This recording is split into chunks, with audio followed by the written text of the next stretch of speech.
I have received the following message from the Speaker of the National Assembly regarding the approval by the National Assembly of the Senate amendments to the Technopolis Bill, National Assembly Bills number 6 of 2024. The message, dated Wednesday, 22nd of April 2026, was received in the office of the Clerk of the Senate on Thursday, 23rd of April 2026. Now, pursuant to Standing Order 46.5, I now report the message. Pursuant to the provisions of Standing Order 41.1 and 148 of the National Assembly Standing Orders, I hereby convey the following message from the National Assembly.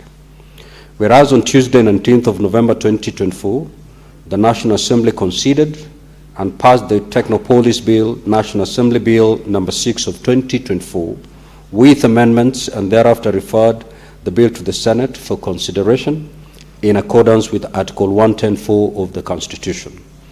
And whereas the Senate considered and passed the said bill with amendments on Wednesday, 12th of November 2025, and referred it back to the National Assembly for reconsideration in accordance with the provisions of Article 112(1)(b) of the Constitution. And whereas on Tuesday, 14th of April 2026, the National Assembly considered and passed the Senate amendments to the said bill in the form passed by the Senate. Now, therefore, having concluded the bicameral passage of the bill, I will present the bill to His Excellency the President for assent in accordance with the provisions of Article 112 of the Constitution. I thank you. Next order, Clerk.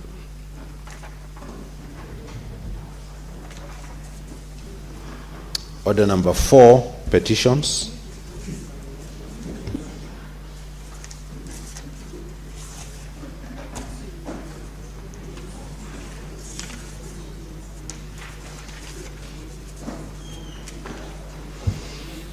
Senator for Nairobi City County, the Honorable Edwin Sifuna.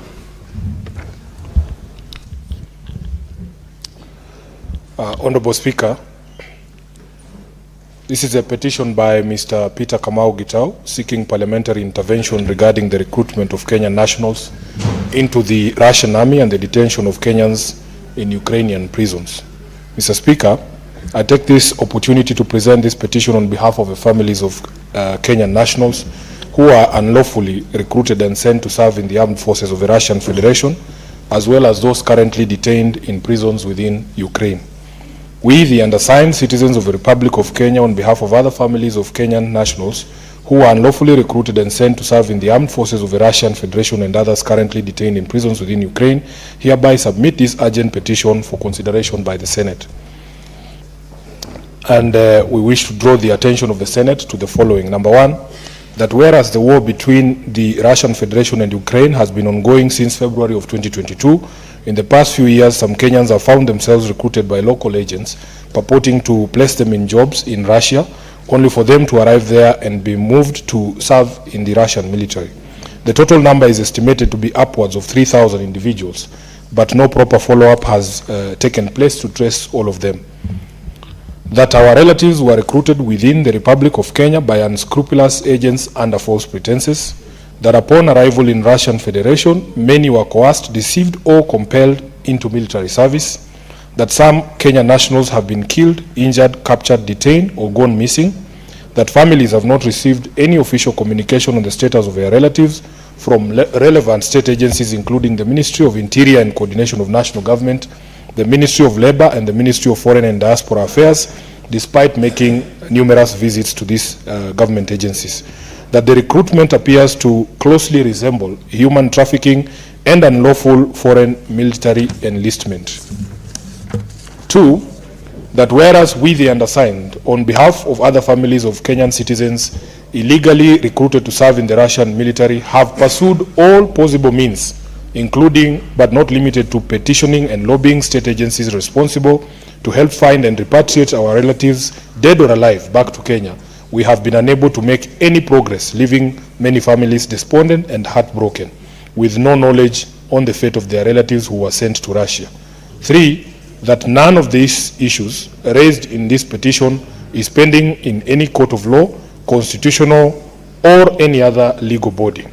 Wherefore, your humble petitioners pray that the Senate investigates the matter with a view to recommending to the relevant government agencies to, number one, secure the release and repatriation of all Kenyans currently detained in Ukrainian prisons back to Kenya. Number two, facilitate the return of bodies of deceased Kenyans and providing the necessary support to the affected families. And lastly, Honorable Speaker, conduct investigations into recruitment agencies, agents, and trafficking networks involved in the illegal recruitment of Kenyan nationals. I thank you, Honorable Speaker. Now, Honorable Senators, pursuant to Standing Order 238-1, I commit that petition to the Standing Committee on National Security, Defense and Foreign Relations for the consideration. Now, in terms of Standing Order 238-2, the committee is required in not more than 60 calendar days from the time of reading the prayer, which is today, to table its report in the Senate for consideration. The Senate shall thereafter consider the report of the said committee. I thank you. Next order, Clerk. Order number 5, papers. The Chairperson Mediation Committee.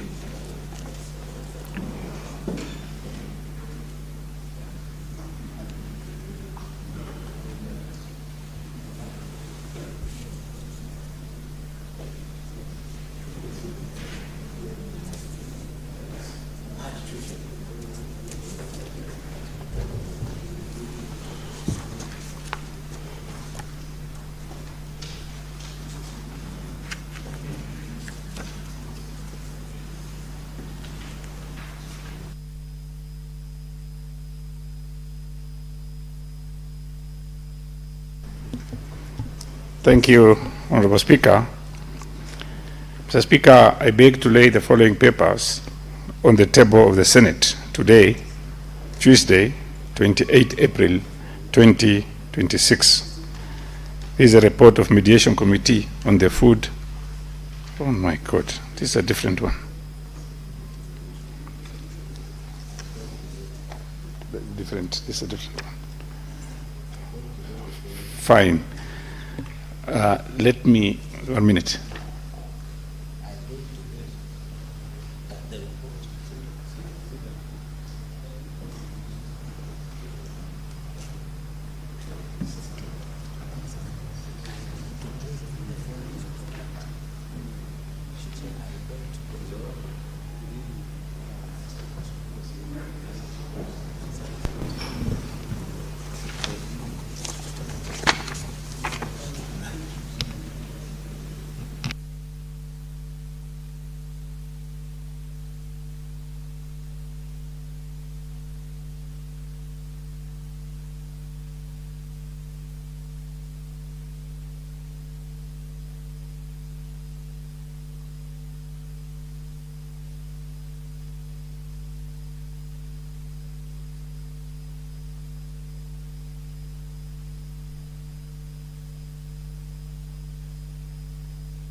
Senator Beatrice, you may lay the paper.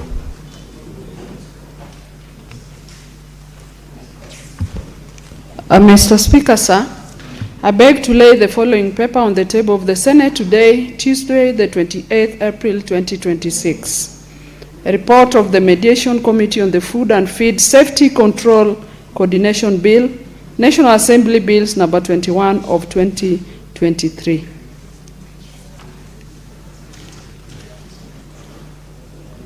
The Chairperson Standing Committee on Health.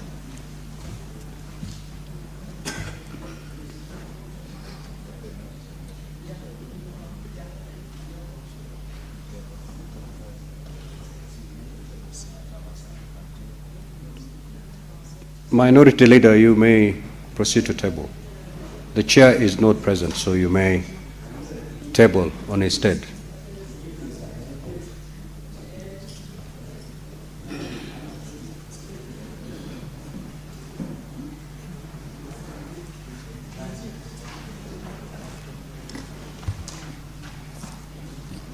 Thank you, Mr. Speaker. Mr. Speaker, sir, I beg to lay the following paper on the table of the Senate.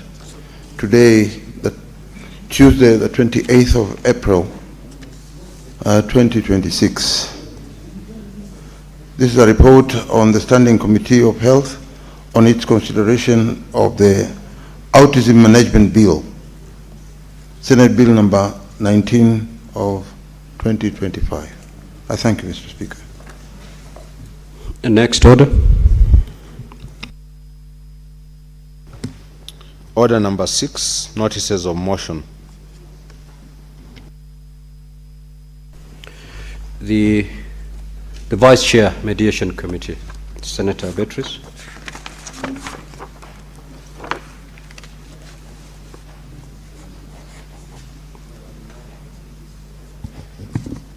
Honorable Speaker, this is a motion, notice of motion on the consideration of the report of the Mediation Committee on the Food and Feed Safety Control Coordination Bill, National Assembly Bills number 21 of 2023. That the Senate adopts the report of the Mediation Committee on the Food and Feed Safety Control Coordination Bill, National Assembly Bills number 21 of 2023, laid on the table of the Senate on Tuesday, the 28th April 2026, and that pursuant to Article 113(2) of the Constitution and Standing Order 167(3) of the Senate, approves the mediated version of the bill. Senator Chuta, you may lay your paper, please.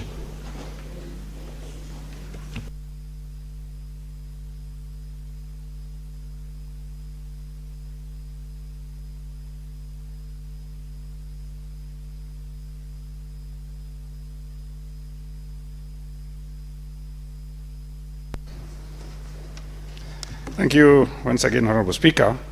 Honorable Speaker, I beg to lay the following papers on the table of the Senate today, Tuesday, 28 April 2026, on the Mediation Committee of the National Disaster Risk Management Bill, National Assembly Bill number 24 of 2023. Thank you. I beg to lay.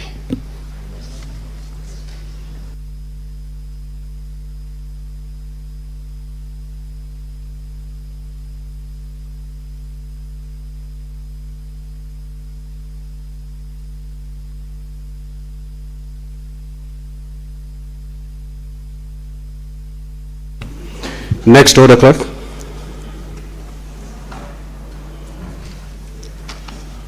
Order number 7, questions and statements. Statements pursuant to Standing Order 52-1. Senator for Nandi County, the Honorable Samson Cherake.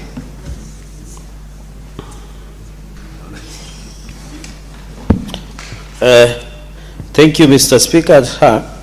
Statement on the outstanding performance of Kenyan athletes at the 2026 London and Boston Marathons. Mr. Speaker, sir, I rise pursuant to Standing Order 52-1 to make a statement on a matter of national concern, namely the outstanding performance of Kenyan athletes at the 2026 London and Boston Marathons. Mr. Speaker, sir, Kenya once again demonstrated its global dominance in long-distance running at the 2026 London and Boston Marathon.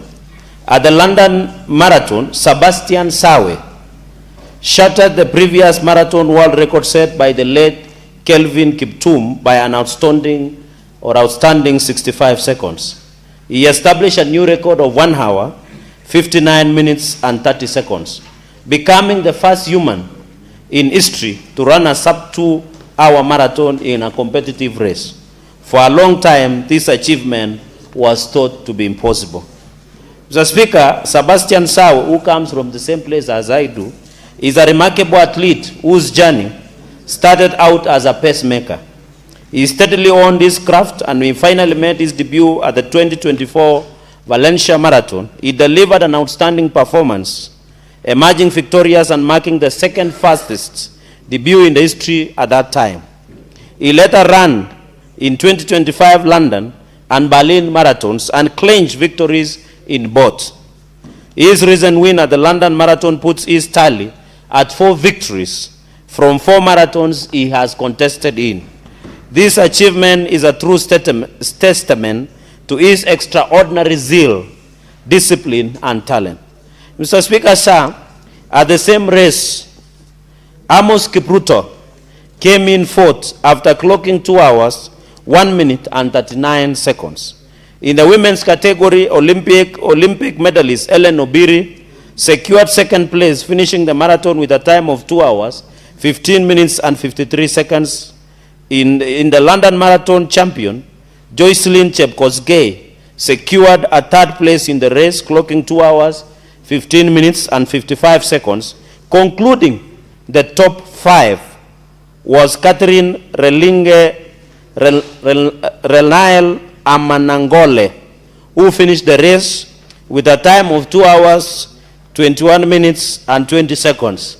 Mr. Speaker, sir, other than the performance of Sebastian Sawe and the other Kenyan athletes at the London Marathon, I wish to celebrate the performance of Kenyan athletes at the 2026 Boston Marathon in the United States of America, which was held just 6 days before the London Marathon. John Korir successfully defended his Boston Marathon title and set a new course record of 2 hours, 1 minute, and 52 seconds. Benson Kipruto secured 3rd place in the men's race with a time of 2 hours, 2 minutes, and 50 seconds, which was faster than the previous course record. Alex Masai, Nicholas Kipkorir, and Wesley Kiptoa also finished strongly in the men's top 20. Sharon Lokedi triumphed in the women's race for the 2nd consecutive year, clocking 2 hours, 18 minutes, and 51 seconds, while Lois Chemunungung and Mary Nguki Cooper completed all the Kenyan podium, having come in 2nd and 3rd respectively. Mercy Chelangat and Irene Cheptai added to Kenya's dominance in the women's fields with top 6 finishes. Mr. Speaker, sir, these achievements are a source of immense national pride and reflect the discipline, resilience, and excellence of our athletes who continue to raise Kenya's profile on the global stage. Their victories are not only personal milestones, but also a national celebration that deserves formal recognition and celebration.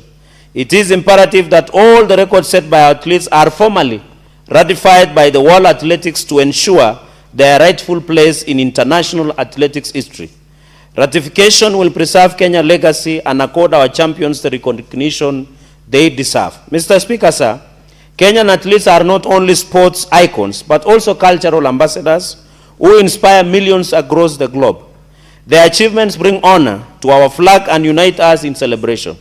It is therefore imperative that we institutionalize a culture of recognition that goes beyond symbolic gestures. We must ensure that their victories are told, their legacies are preserved, and their welfare prioritized both during and after their careers. So, Speaker, sir, the success of our athletes should serve as a catalyst for renewed investment in sports infrastructure, coaching, and talent development across all counties. By nurturing young athletes and creating pathways to international competition, we can sustain Kenya's legacy in athletics and unlock new opportunities for youth empowerment and national cohesion. The government must play a more active role in appreciating and empowering these champions, ensuring they are recognized, rewarded, and supported in ways that reflect the magnitude of their contribution to the national identity. Mr. Speaker, sir, in conclusion, let us honor our champions, not only with applause, but with tangible support, recognition, and advocacy for their rightful place in world athletics.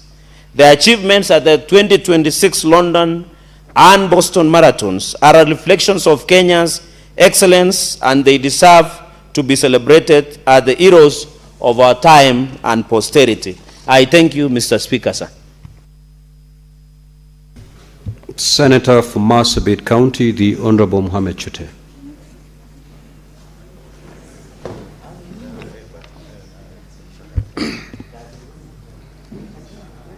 Thank you very much, Honorable Speaker.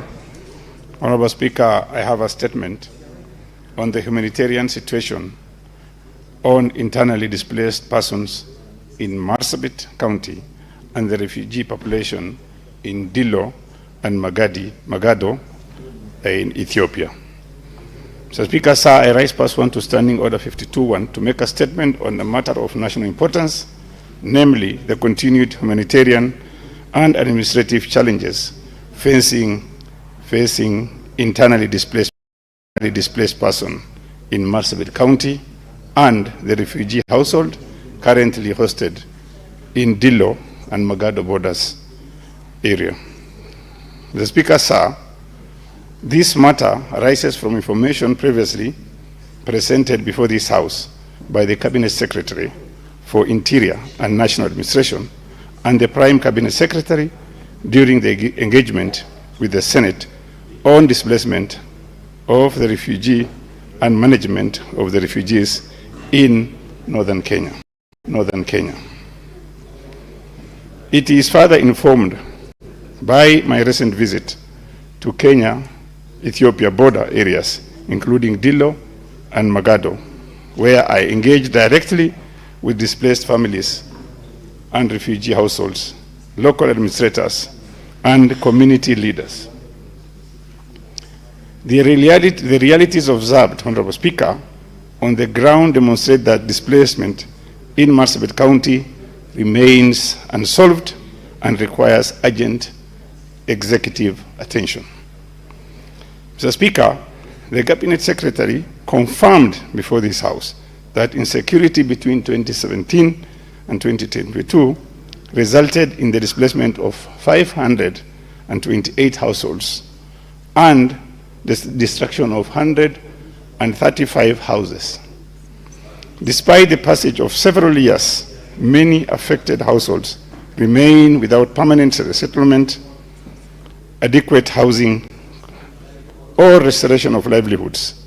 These families continue to live in uncertainty that undermines their dignity and economic recovery. Mr. Speaker, sir, further 1,250 refugee households are currently hosted in Dilo and Magado with 1,098 expressing willingness to voluntarily return back to Kenya. Honorable Speaker, during my visit, it became evident that the humanitarian challenges extend beyond shelter and food. A deeply concerning administrative gap persists. University students and young people from the affected communities cannot access higher education, government services, or financial support programs due to lack of national identification cards. This exclusion, Honorable Speaker, risks the long-term marginalization of an entire generation.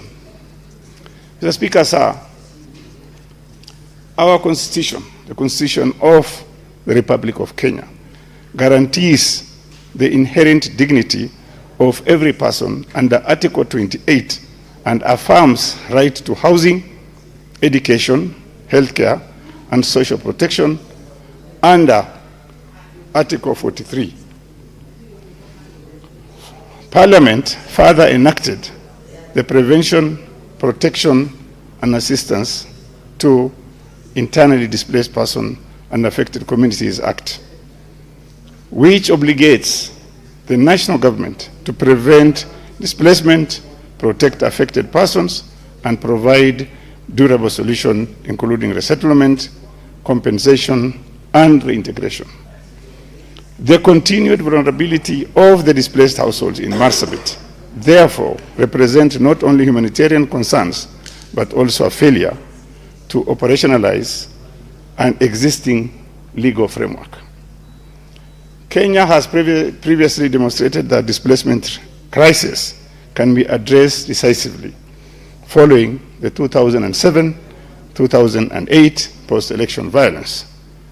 The national government established structures, programs through which displaced households were registered compensated, resettled, and supported to rebuild their lives.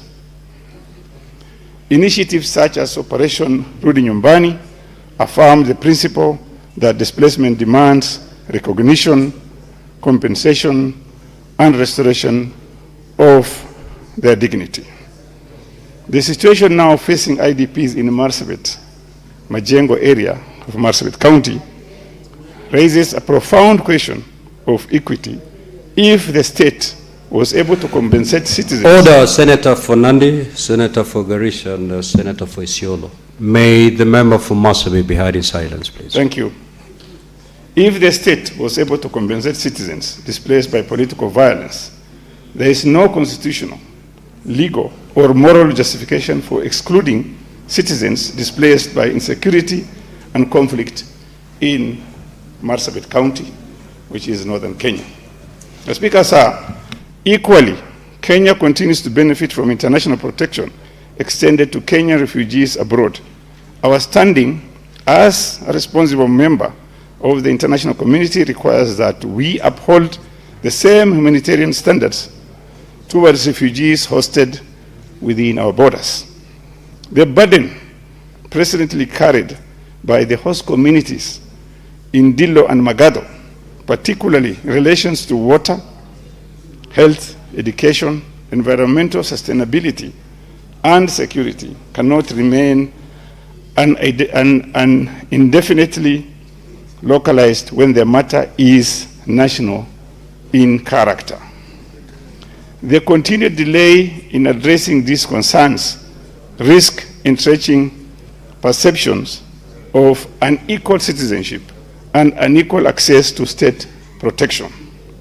Northern Kenya cannot remain outside the circle of national restitution simply because its crises unfold far from the political center. Mr. Speaker, sir, I therefore call upon the national government to urgently move beyond temporary humanitarian responses and undertake a comprehensive national intervention to, one, resettle and compensate 528 displaced households in Majengo area of Marsabit County. Number two, facilitate construction of 132 destroyed homes in Marsabit. Number three, restore livelihoods and provide sustainable economic support. Number four, immediate resolve identification documentation challenges preventing young people from accessing education and government services. Number five, coordinate dignified and voluntary repatriation for refugee households in Dilo and Magado who have expressed willingness to return back to Kenya. Number six, Honorable Speaker, support host communities that continue to shoulder the humanitarian responsibility on behalf of our country. In conclusion, Honorable Speaker, the situation in Marsabit County is a test of our collective commitment to equity, justice, and national cohesion. Timely and decisive intervention will restore dignity to affected families, safeguard the future of young people, strengthen stability along our international borders, and reaffirm that every Kenyan citizen, regardless of location, enjoys equal protection and equal concern from this republic. I thank you, Mr. Speaker. Now, statement pursuant to Standing Order 53-1, Senator for Kakamega County, the Honorable Boni.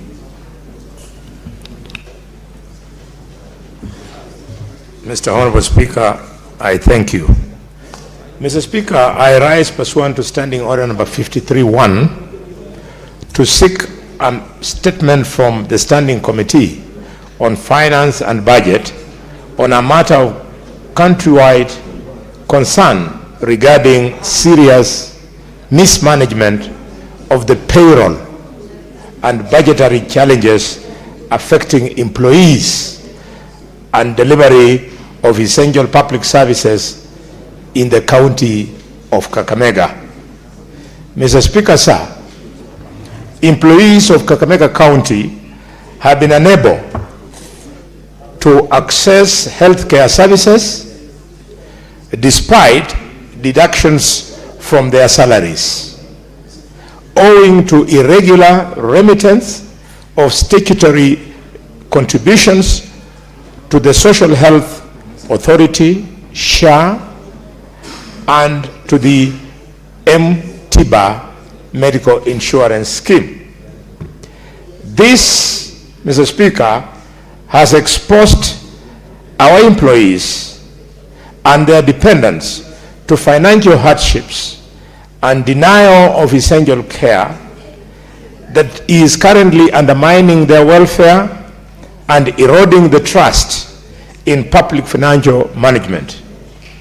At the same time, Mr. Speaker, as if it was not enough, there has been a drastic reduction in capitation for early childhood development education centers and technical and vocational education and training institutions, which is currently threatening the quality of sustainable foundational and technical education in Kakamega, disproportionately affecting vulnerable learners and weakening human capital development. Mr. Speaker, in this statement, I request that the committee should address the following. One, what is the status of the statutory deductions from Kakamega County employees' salaries for SHA and MTIBA, including the total amounts deducted vis-a-vis amounts remitted, giving reasons for non-remittance, reasons for delays, and measures to ensure compliance and accountability. Two, the committee should address the measures being taken to guarantee an uninterrupted healthcare access for the affected employees. Three, whether budgetary allowances for capitation to ECDE and TVET institutions have been reduced, and therefore provide specific figures and explain the rationale behind such reduction. Finally, Mr. Speaker, the committee should address the impact of the reduced funding on service delivery, enrollment, and dropouts from those institutions, and identify systemic payroll management and budget execution challenges within the county government of Kakamega, together with the corrective actions, including immediate restoration of adequate funding and strengthening oversight. I thank you, Mr. Speaker. Senator Dr. Bonnie Khalwale, MD, CBS, MP, Senator of Kakamega. I thank you. Senator for Tharaka-Nithi County. Senator for Tharaka-Nithi County, the Honorable Senator Mwenda Gataya.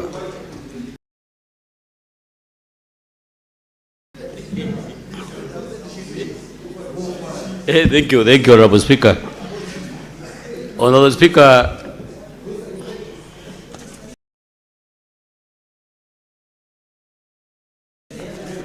Honorable Speaker, I rise pursuant to Standing Order 53(1) to seek a statement from the Standing Committee on Health on a matter of national concern regarding the deplorable state of facilities at the Mathare National and Teaching Referral Hospital. Mr. Speaker, Article 43 of the Constitution guarantees every citizen right to the highest attainable standard of health. However, mental patients at the Mathare National Teaching and Referral Hospital continue to face challenges in assessing their basic right. The hospital is in a state of profound deterioration, characterized by dilapidated infrastructure, bed shortage, and overcrowding. The number of mental professionals is also inadequate, which affected the timely, dignified, and effective delivery of mental health services at the hospital. In the statement, Honorable Speaker, the committee should address the following.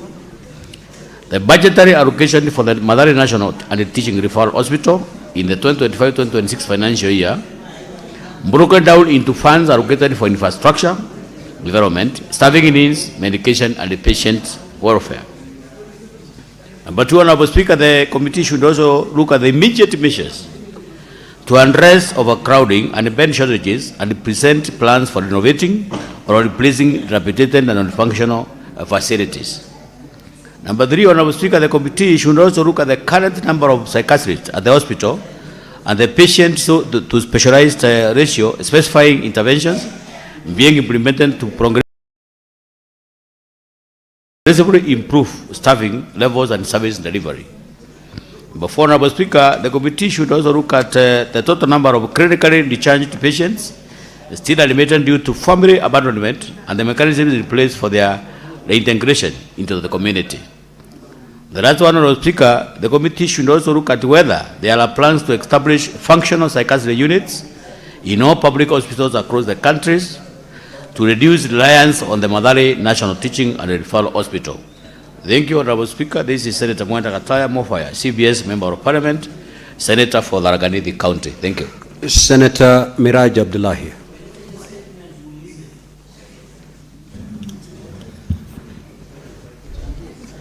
Thank you, Mr.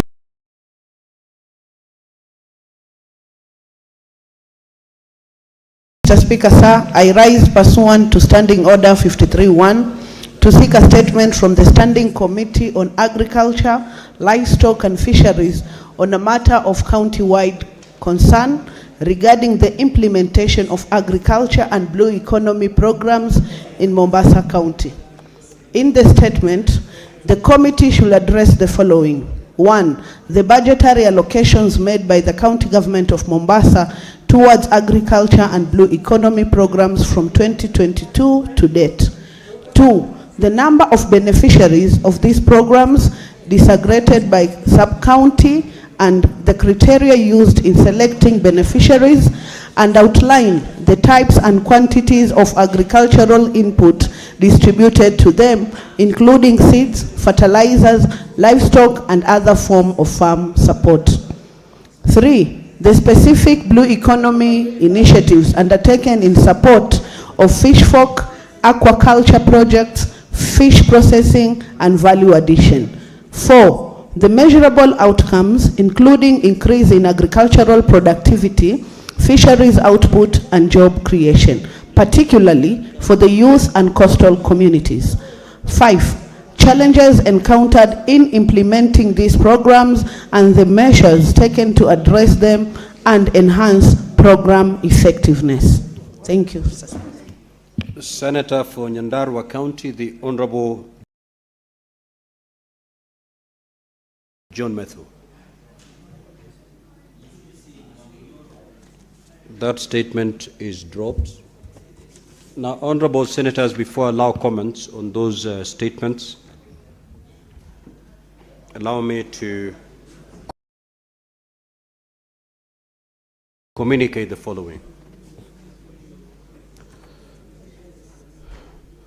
Honorable senators, would like to acknowledge the presence in the public gallery this afternoon of a visiting delegation of lecturers and students from Masai Mara University in Narok County.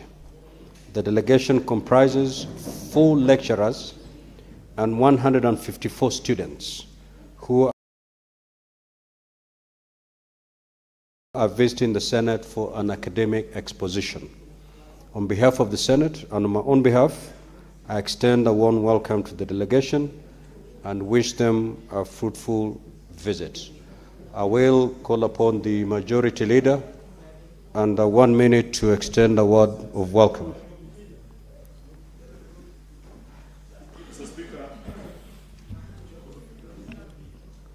Mr. Speaker, I thank you. I join you on behalf of the House to welcome the visiting comrades from Masai Mara University, Mr. Speaker, who are here this afternoon. And I hope they'll stay long enough to see business transacted. We have very interesting business this afternoon, including shortly, Mr. Speaker, where yours truly will be moving the Division of Revenue Bill. Mr. Speaker, one of the key organs or duties and reasons for existence of this House, Mr. Speaker, and subsequently members will debate and share their thoughts on that very important subject. So I hope that they'll be around long enough, Mr. Speaker, to engage, learn, interact. Many of us that are in this House, Mr. Speaker, trace our roots to leadership, to what we did as young student leaders, and that's why we are here today. So I hope they don't delay a minute in their active participation on their journey to leadership. I wish them well in everything that they pursue in their life. Thank you, Mr. Speaker.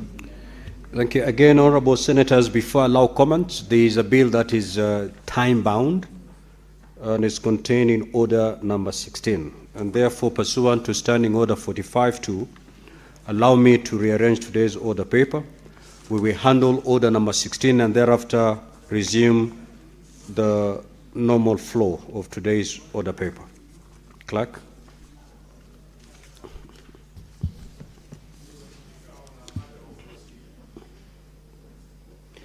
Yes, Senator for Kakamega.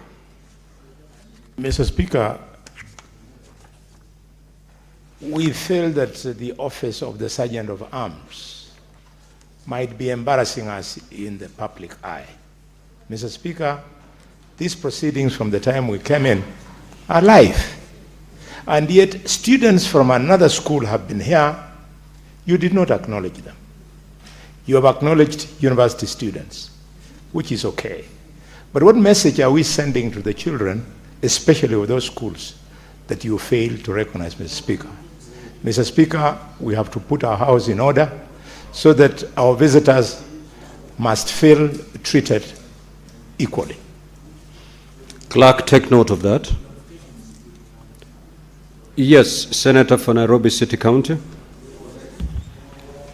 Honorable Speaker, ordinarily that ruling that you've made is not something that is subject to debate, but I'm just wondering because, as the majority leader has correctly said, the Division of Revenue Bill is the very reason why we are here. And usually I have seen in previous years that debate on that particular bill spills over to the next sitting day.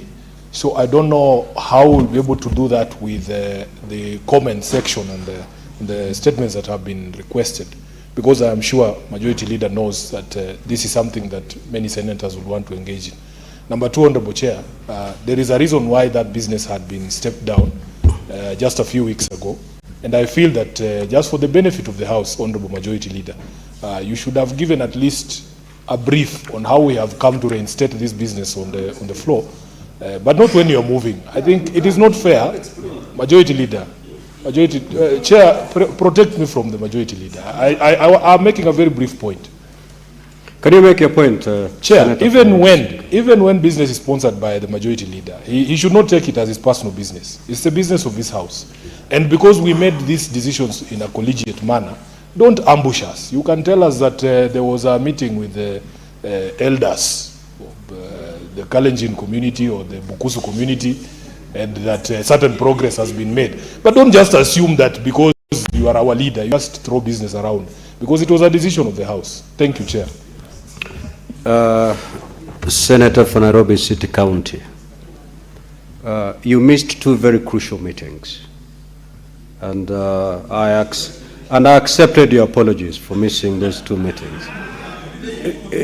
It is during those two meetings that a decision was made, but the majority leader will, of course, explain, will inform you before he moves the bill. Of course, he'll get a time to explain why this bill is now getting moved today. Now, we need to make progress. Senator Fernandi, what is your point of procedure? Mr. Speaker, I rise under Standing Order 1 with your indulgence and Article 110 of the Constitution on bills concerning county governments. This division of revenue bill is so critical, and that is why the Senate is here. When you look at Article 96, our role as a Senate is very critical. One, while I agree with, since I don't sit in SBC or leadership, while I agree with the explanation that Majority Leader might give, my position is very simple. This division of revenue, Mr. Speaker, I agree it might be time-bound, but I would imagine all the 67 senators would want to contribute and enrich the bill. So it will be unfair to rush through. Mr. Speaker, you remember in the last couple of financial years, there is a time in this House Senator that Fernandi, we didn't Senator agree Fernandi, on mediation. Just hear the chair, Senator Fernandi. Yes. We are not rushing this bill. Yes. If all the 67 senators would wish to contribute to this bill, they will have an opportunity to do so. So we are not rushing. Can I conclude, Speaker, so that I get your Solomonic direction? Yes, you may. I appreciate you are a very wise man. Mr. Speaker, what I wanted to confirm is that while it is time-bound, it should not be lost to Kenyans that we have even failed to agree between both houses during mediation. And even this bill has extended, and I know Majority Leader has been around for some time, that even it has gone up to June, where we have failed to agree, Mr. Speaker. So would it be fair that the Majority Leader moves, but we should not be bound by the time and allow the 67 senators to agree?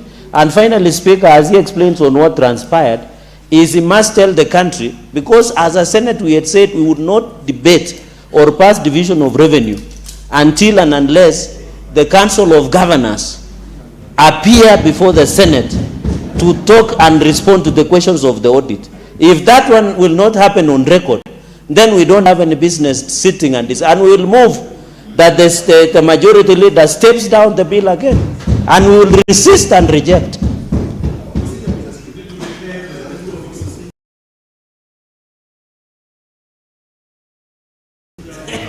Yes, Senator for Meru.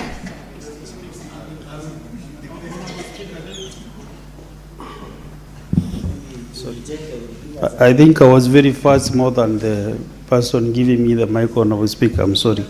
Honorable Speaker, I really understand the weight of the division of revenue bill. I know it takes that we should really deliberate and dispense of it. But Mr. Speaker, looking at the standing order today, the division of revenue bill is under paper 16. Sorry, under paper 16. Honorable Speaker, under paper 15 is the narcotic drugs and the psychotropic substances control amendment bill. Senate Bills number 1 of 2024. Honorable Speaker, I've really been queuing to move this bill, which really affects my county. Honorable Speaker, as much as I agree with the members that we really need to dispense off with the division of revenue bill, Honorable Speaker, also my bill is very, very critical, Honorable Speaker. So it has not been surpassed to move to the division of revenue bill, because the majority leader also, I was part of the meeting, but I can see has not convinced the members that we really need to debate this division of revenue bill. So, Mr. Speaker, as much as I agree with the members, let me also put my case that this Meru matter should also be discussed today, because I'm here to defend Meru. Yes, and Mira farmers. And Mira farmers who have really suffered, Mr. Speaker. And if we agree now to move to division of revenue bill, which according to the members will take almost 3 days to debate, Mr. Speaker, I think my bill also will be surpassed again, and this will move to next week or after the recess, Mr. Speaker. So indeed, I want also to convince you, Honorable Speaker, and to seek indulgence that also maybe this bill can be discussed today before the division of revenue bill. Senator for Meru, your concerns have been noted. Clerk, proceed to call order number 16, please. Yeah, we'll come back to you. Senator Eddy, I will give you an opportunity. Clerk, proceed to call order number 16. Order number 16, the Division of Revenue Bill, National Assembly Bill number 2 of 2026, second reading. The Senate Majority Leader.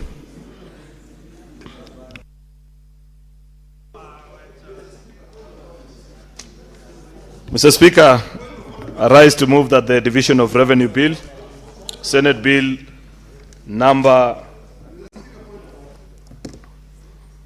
What is so disorderly on the Majority Leader? Because he's not even uttered a word. I've not even spoken. Mr. Speaker, there are two people standing and I want to talk. I don't think it's appropriate. They must all sit. Two senators. Mr. Speaker, I want to go straight to the point because I don't want side shows from Senator Cherargei. Mr. Speaker, the honorable members of this House are very serious elected leaders of this House.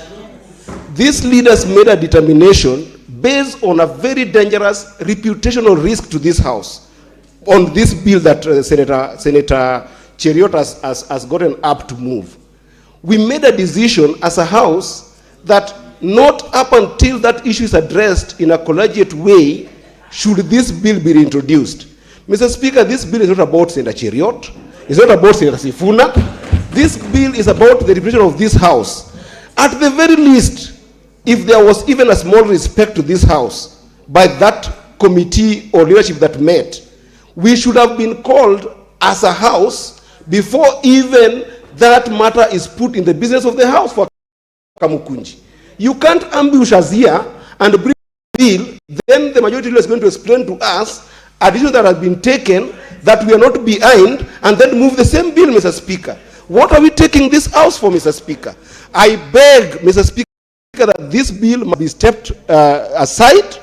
We must be briefed, even in Kamukunji, how a determination was made for this bill to come back and become into the order paper, Mr. Speaker. Otherwise, Mr. Speaker, we are not going to progress as a House when we take a decision on a reputation of this House and move this House in a proper manner, Mr. Speaker.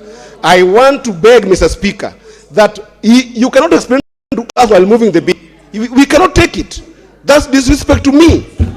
Senator Eddy, are you done? Yes, I'm done, Mr. Speaker, but this bill cannot be moved up until you explain this issue in a Kamkunji, Mr. Speaker. Senator Majority Leader, you may proceed. Mr. Speaker, I don't want to lose my cool, but Mr. Speaker, Senator Omtata. Look at this. Order, honorable senators, order. Order, Senator Eddy. Order, you've made your point. Allow the majority leader to make his. Yes.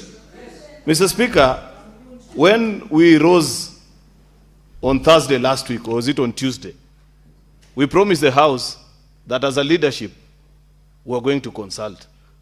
We will listen to what the Council of Governors say, and after we reach a consensus on certain conditions which the House wanted met, Mr. Speaker will resume business. I am the one who moved this House, Mr. Speaker, and said we cannot transact any business with the Council of Governors until they resume appearance before County Public Accounts Committee. Now that that matter is behind us, Mr. Speaker, I don't know how to shout back at Senator Eddy. Order, honorable senators, more particularly Senator Eddy and Senator for Nairobi City County. Allow the majority leader to explain. Allow the majority leader to explain. Proceed, majority leader. I did not complain particularly about the senator for Nairobi because I didn't hear him say anything. It is Senator Eddy who's becoming unruly this afternoon, Mr. Speaker. And I don't find that to be fair.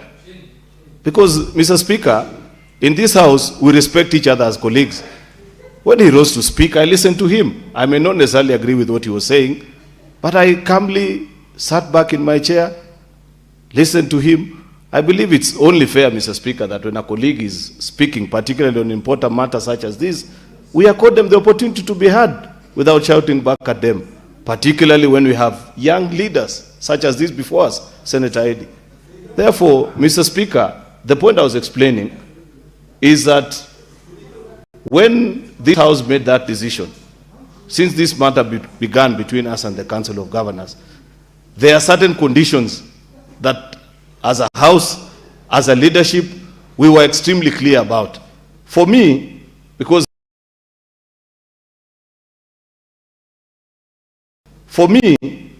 I've spoken on this matter perhaps more than any other colleague, is that I found it completely incomprehensible, Mr. Speaker, that a council can sit and say we shall not appear before a particular committee until such and such a member is moved. And I said that is not a matter that we shall ever meet anywhere to discuss. And I have resisted any attempts for mediation, including from very high offices, Mr. Speaker, because I believe in the importance of this House. So yesterday, when we met as a leadership for the last 2 weeks, we had representation from membership of the County Public Accounts and Public Investments. Both chairpersons were there. And we made it clear to the Council of Governors that while we hear the issue that you're raising, withdraw first the conditions that you had set, which is non-appearance before that particular committee, before we listen to you in any other matter. And they willingly agreed, Mr. Speaker, and said they shall be appearing before those committees as from today. Senator Moses Kajwang, who's the chair of Public Accounts Committee, was in that meeting. Senator Osotsi, a member of actually the chairperson of Public Investments Committee, you were in that committee, in the meeting, and we secured that commitment. Therefore, to me, Mr. Speaker, I see no reason why we need to hold the House hostage any further. Because, Mr. Speaker, my particular interest on division of revenue is that seeing the bill that is before us members, it is proposing 420.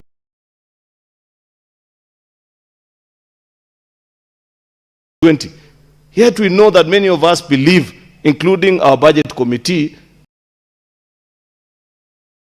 that we need to get into a battle until we push the National Assembly to secure at the very minimum 450 billion for our counties, Mr. Speaker. And that takes time. That's why I want us to begin this process, Mr. Speaker. We proceed to mediation if it gets to that particular process, Mr. Speaker, and proceed. Therefore, Mr. Speaker, I want to appreciate this opportunity, and should you permit, then I will proceed to move, Mr. Speaker. Honorable members, let us make progress. Proceed, Majority Leader. Honorable members, we need to make progress on this matter. Majority Leader, proceed. My apologies, Speaker. I thought probably I wanted to hear what you guide. I appreciate your guidance. Mr. Speaker, sir, I beg to move that the Division of Revenue Bill, National Assembly Bill number 2 of 2026, be now read a second time. Mr. Speaker, the Division of Revenue Bill, National Assembly Bill number 2 of 2026 was published in the Kenya Gazette, supplement number 14 of 2026 on 19th of February. Honorable members, may the Majority Leader be heard in silence. Was passed by the National Assembly on the 10th of March 2026 and referred to the Senate for consideration. The principal object of the bill is to provide for vertical sharing of revenue raised nationally between the national and the county governments for the financial year 2026 and 2027. Order, honorable members, order. 203. Senator Eddy, I gave you an opportunity to spoke what you had to speak. The explanation has been given. Order. Senator Eddy, leave the chamber immediately. Senator Eddy, leave the chamber. Leave the chamber immediately. Senator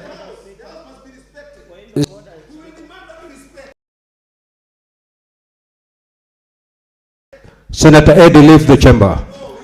If you don't leave in the next few seconds, Sergeant at Arms, escort the member out of the chamber.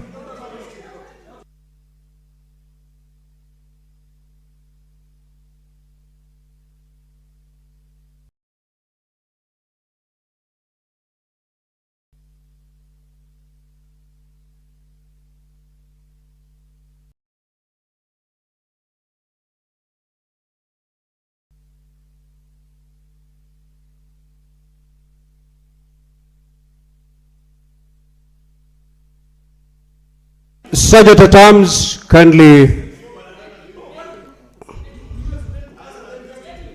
Sergeant at Arms, as Senator Eddy walks out of the chamber, Nairobi City Senator, once Senator Eddy leaves, you'll have 1 minute to explain yourself. Sergeant at Arms.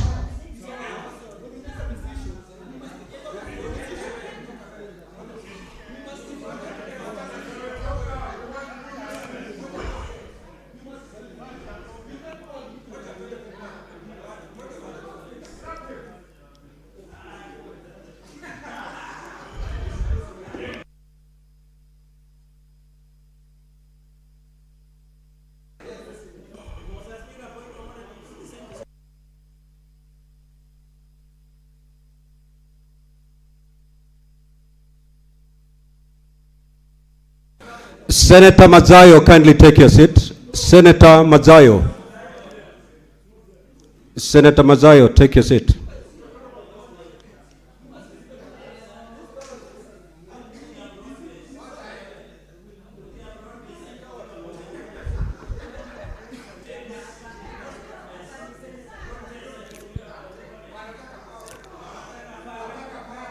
Order, honorable senators, let us be orderly. Take your seats.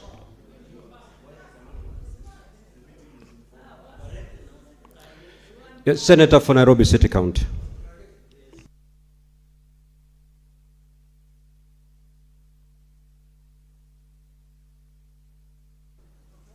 Honorable Speaker, with the greatest respect, I feel that the majority leader might have misapprehended the nature of the objections that were being taken by the members. The objection was, Honorable Chair, that because the decision was a collegiate decision of the House, once the leadership of the House met, at the very minimum, the House should have been informed so that people know that at the next sitting, there is going to be this matter being reintroduced after everybody has been brought on board as to the reasons. Number two, Honorable Speaker, there are certain expectations that we would have, there are certain things we would have expected to happen. For instance, the manner in which the Council of Governors took and communicated their decision was such that it even resulted in defamation of members of this House. So our expectation would have been, Honorable Speaker, that once the leadership of this House and the leadership of the COG had agreed on a way forward, that the same prominence with which the COG put this matter out there, if they have agreed, for instance, the majority leader is reporting that they are going to take back the things that they have said, they should have done it in the same manner. That would be the expectation. In fact, if the members of this House would have seen the COG issuing a statement in the manner in which they issued the initial one, we would not be in this quagmire. Honorable Speaker, lastly, I feel that we as a leadership must also respect this House. I have been a great supporter of the majority leader on this matter. But unfortunately, Honorable Speaker, I was very taken aback to hear the majority leader in a public engagement using the very same words against members of this House that the Council of Governors has used on us. That was a bit disappointing from my perspective, and I must let him know officially, because these are not private matters, that you cannot use the same accusations that the Council of Governors was throwing at this House, and knowing the decision that we have taken, and then you go and use the same words against your colleagues in this House. As a leader of this House, I thought that there you misspoke, and personally I feel like Order. Allow the senator to conclude his thoughts. I feel that the majority leader owes us an apology, and that is why. Give me a minute to conclude. I'm concluding, and that is why, Chair, you will see some resistance. That the majority leader, having done that, and the history of this matter being known to all of us, he cannot just stand up and then say he's moving the bill. Listen to us, majority leader. You are the leader of this House. Please listen to your members. Just listen to us. I thank you, Honorable Speaker. Senator.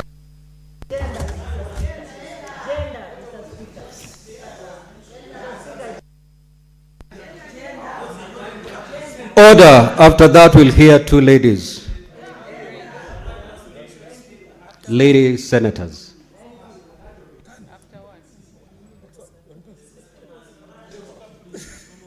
Yes, Senator Kenya, it's back. The system is back.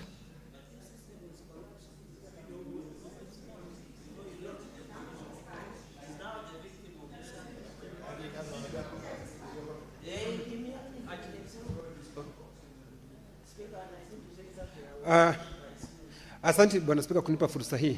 Bwana Spika, kile ambacho kinafanya kuwe na huu mgogoro Bwana Spika ni kwa sababu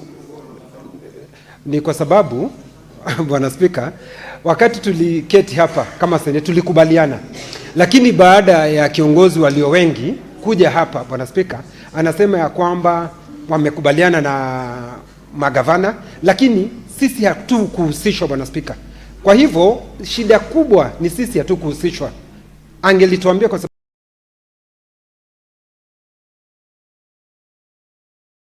tuna vile ambavyo tunawasiliana katika jumba hili. Kama angetuambia tungekuwa na shida. Lakini yeye ni kama ana uongozi wa kiimla Bwana Spika. Anakuja hapa anatuambia kwamba ninawaambia na nyinyi msikize, na anaendelea Bwana Spika. Bwana Spika, hiyo tutakataa leo, kesho kutwa mtondo na mtondogo tutakataa. Lakini kwa sababu hakutuhusisha. Kwa hivyo Bwana Spika,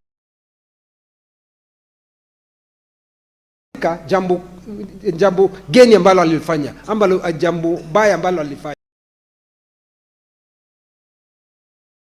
ni kutokutuhusisha. Amemhusisha mwenyekiti, akamhusisha mwenyekiti huyu mwingine, basi akasema sisi wengine ni wafuasi. Na sisi wafuasi tutakataa Bwana Spika. Kwa hivyo ni mpaka atuhusishe, atuambie ni nini waliongea na hawa magavana, na baada ya kuongea na hawa magavana ni mpaka watoe taarifa kwa vyombo vya habari Bwana Spika. Vile ambavyo walitoa zile taarifa, wasitoe taarifa kwa kiongozi wengi katika jumba lake Bwana Spika. Hilo tutakataa. Kwa hivyo tunahitaji taarifa kwa... You made a point, Senator Kenya. Honorable Senator Kavindu. Thank you, Mr. Speaker. Asante sana kwa kunipa hii fursa niweze kuchangia Bwana Speaker. Bwana Speaker, wakati tulikataa discuss hii bill, tulikuwa wote hapa, na hata kama magavana wamekubali kutimiza yale tulisema watimize, tungeitwa kwanza Kamukunji, tuketi chini, tuelezewe ni nini ilitendeka, ni nini ilifanyika kabla haijawekwa kwa order paper. Na Bwana Speaker, hakika tukikubaliana kitu wote kwa jumla, ni lazima pia tuhusishwe wote. Ni vizuri tuko na leadership, lakini leadership hawajiongozi wenyewe, wanatuongoza sisi, na sisi hapa tunahitaji kuhusishwa ili tuwe tunajua tunakuja kuongelelea nini. Na Bwana Speaker, kama hii jambo itaendelea, Eddie arudishwe kwa nyumba, kwa sababu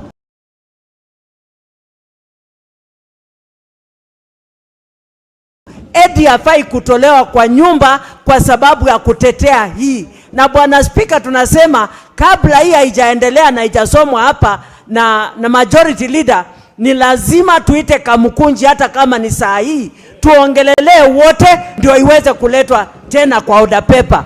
Bila hiyo Bwana Speaker, tutatoka wote nje. Senator Kavindu, you're totally out of order on your last limb of your contribution. You were doing so well until you started being an advocate of your colleague. Senator Beatrice. Honorable Speaker, I thank you for giving us the opportunity to hear from us. And Honorable Speaker, just as my colleagues have said, we made a decision in plenary here. And Honorable Speaker,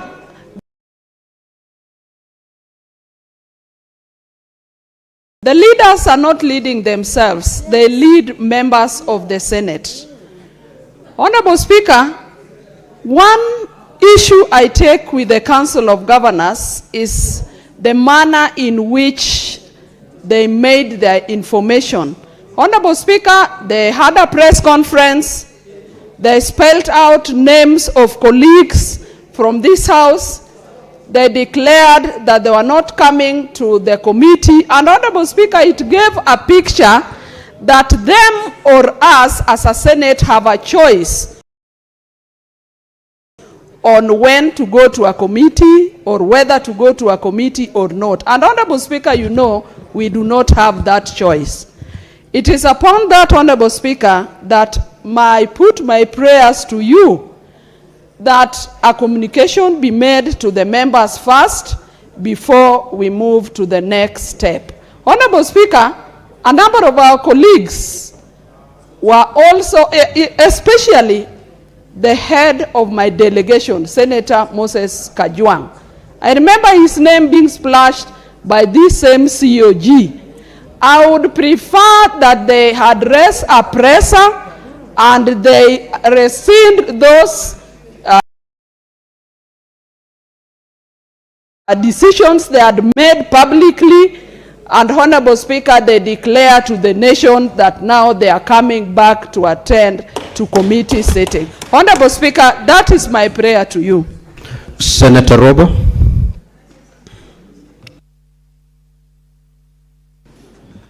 Mr. Speaker, thank you very much for giving me also the opportunity to weigh in on this issue. Mr. Speaker, I would like to, acknowledge the fact that there ought to have been some consultation to brief the senators as to what transpired between the governors and the senators. But Honorable Speaker, I would wish to inform, using the principle of utmost faith, 12 senators sat with governors on behalf of the Senate. Even though there are gaps in terms of the Senate was supposed to be briefed with the outcome of what has happened. But even though that has not happened, I do not believe it should have translated into us shouting at each other, because the interest we represent is solidly one interest, that of the population of this republic. Honorable Speaker, I want to plead with my colleagues, the honorable senators, not to start suspecting each other. Whatever you think we should have spoken, because I was in that committee of 12. The Deputy Speaker, listen, the Deputy Speaker was in that committee. Honorable, Honorable Senator Kavindu, while you're talking, we listen. It's just respectful, you listen. Honorable Speaker, there are 12 members of this House that through your wisdom you selected to sit with the governors. The interest that was supposed to be represented of this Senate was represented effectively. I know the point of concern was we should have briefed the senators what transpired. As to the name calling and other issues, it happened both ways. Maybe a group started, but we did not spare the governors also. And we've had discussions and we've concluded in the interest of the Senate that our primary responsibility is we have sworn to represent the county government as required.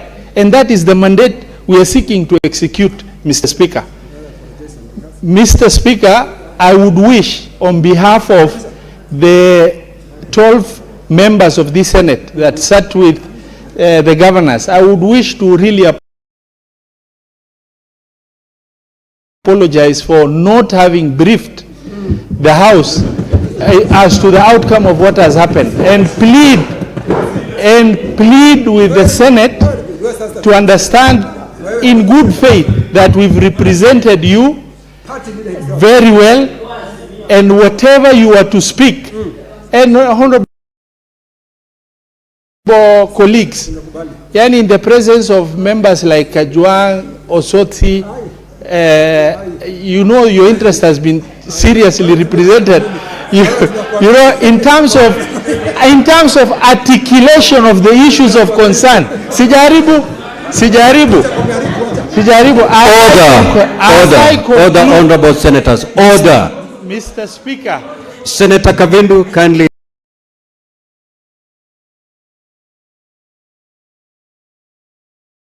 Take your seat. Mr. Speaker, as I conclude, Honorable Speaker, as I conclude, on behalf of that committee that's represented the Senate, we extend our apologies for not having briefed you as members. And I would wish to plead with the members to make sure that we're able to prosecute the agendas of representation.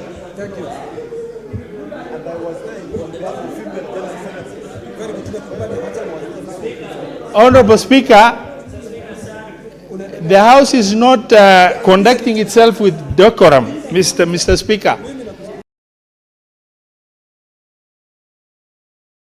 As I've said, we have prosecuted your issues. We extend our apologies, and I would like to plead with the Senate to allow the majority leader to be able to prosecute this matter, which is an issue that we... Order, Senator Fernande. Honorable Speaker, I submit. Order. Senator Fatuma Dulo.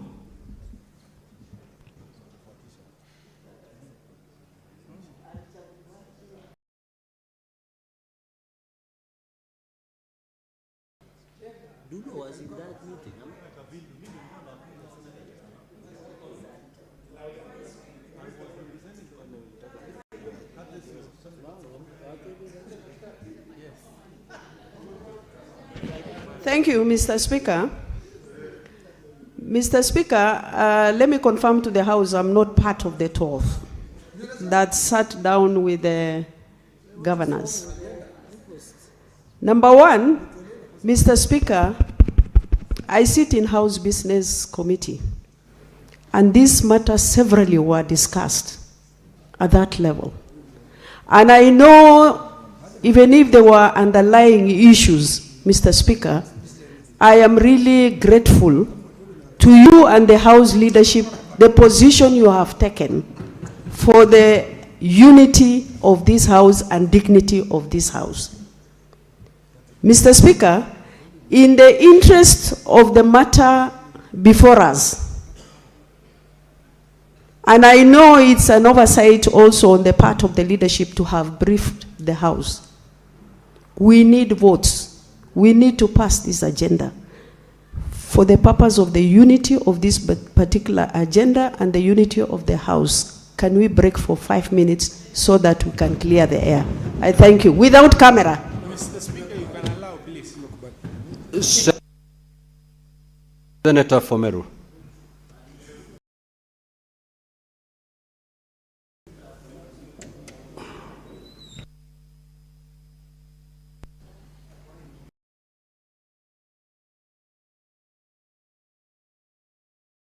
Majority and the minority leader. Thank you, Honorable Speaker, for this opportunity. Honorable Speaker, issues raised by the members are really weighty. And Mr. Speaker, I want to confirm that I was a part of the leadership that met the Council of Governors, amidst to other Senate leadership. But Mr. Speaker, I think there was some disconnect. We met 2 days and we made very nice discussions and we came up with good resolutions. But Mr. Speaker, I think it is important to also afford the membership of this House an opportunity also to get to know the resolutions, what we discussed, and Mr. Speaker, that will really move out this impasse that we have now, Mr. Speaker, so that we can make progress. Let us not be seen as if, Honorable Speaker, can you protect me from... Senator Kavindu. Order, Senator Kavindu, order. Senator Fameru, you may proceed to conclude. Yes, Honorable Speaker, what I was saying is that it is important for this House, let us move together as a House, Honorable Speaker. If at all the majority leader can take some minutes and give resolutions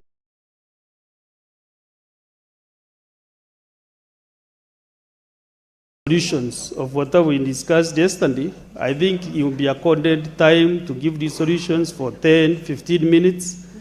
And then members can be able now to move together with the leadership of this House, Mr. Speaker, so that, you know, even if we discuss, we move this motion, this motion, or this needs a lot of support from the membership, Mr. Speaker. So I will really imply my colleague, Majority Leader, maybe to, before moving this motion, Mr. Speaker, to give the House the resolutions, the discussion that we had, so that members can have that comfort. Let it not be seen like the leadership went into a certain kamkunji with the Council of Governors and agreed on matters that the members are not aware, Honorable Speaker. I want the Chair CPIC,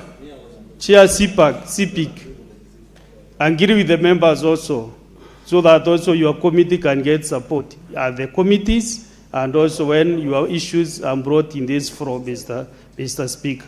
I think it will not cost us some few minutes to do that. And personally, I really wanted to apologize. Sorry? I want to apologize to the membership of this House because I was part of that team, that was an oversight, Honorable Speaker. And therefore,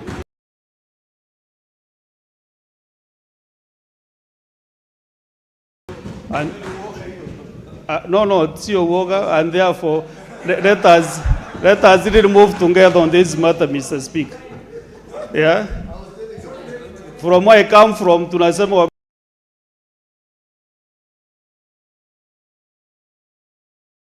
Kiswahili, ila mjinga tu ndiye hawezi bandilika, ndiye abandilishi mambo yake. Let me move.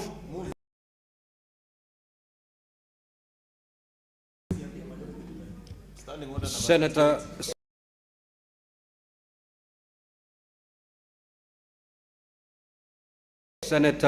No, he wants to move that. Not suspend, but you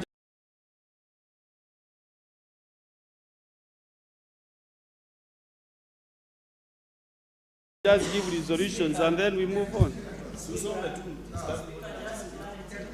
Order. Senator Mundege, just take your seat. Take your seat.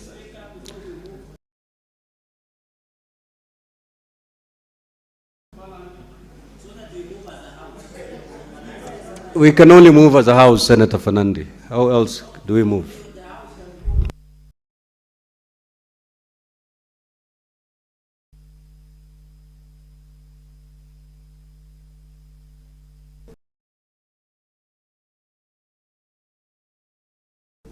Yeah, Senator Robert, before you move, allow me to communicate this. Now, honorable senators, Senator Kinyua,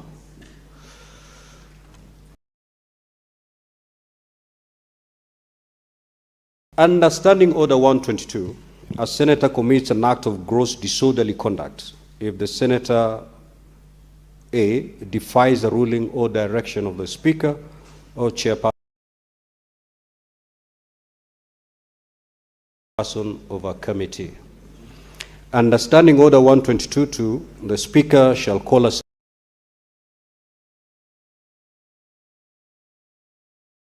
senator whose conduct is grossly disorderly to order and shall order the senator to withdraw immediately from the presidency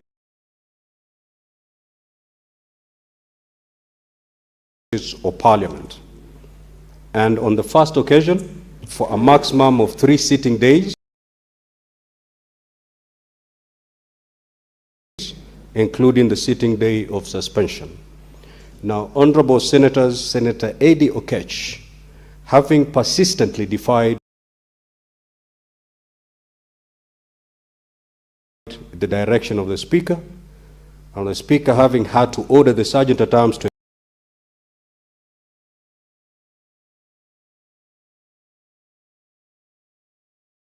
escort him out of the chamber. The Senator's conduct squarely falls under the operation of Standing Order 122-2A and is therefore suspended for 3 sitting days, including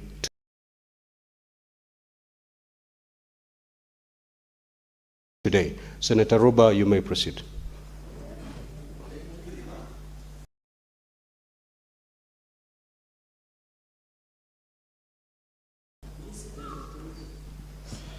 Honorable Speaker, thank you very much. I rise in line with Standing Order 38 that touches on request for temporary suspension of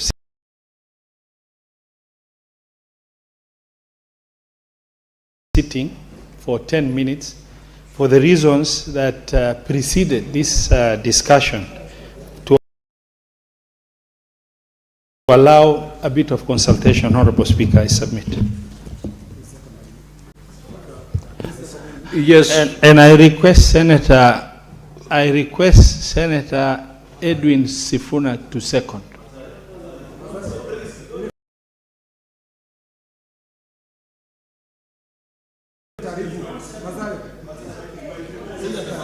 The request has been put to the Nairobi City County Senator.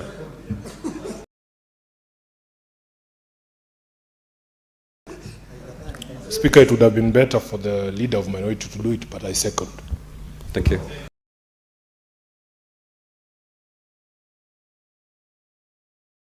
So, honorable senators, we need not debate this procedural motion. With your consensus, I may proceed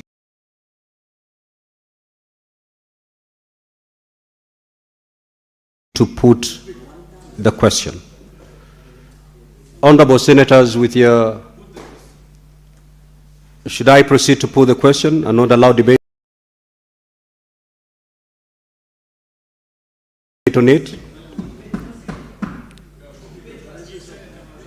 Yes, Senator Mazayo, if you speak to it, then you'll have to allow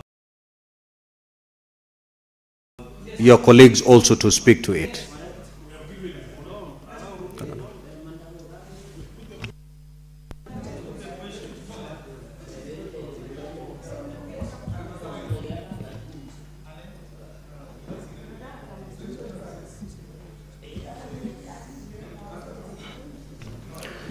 Now,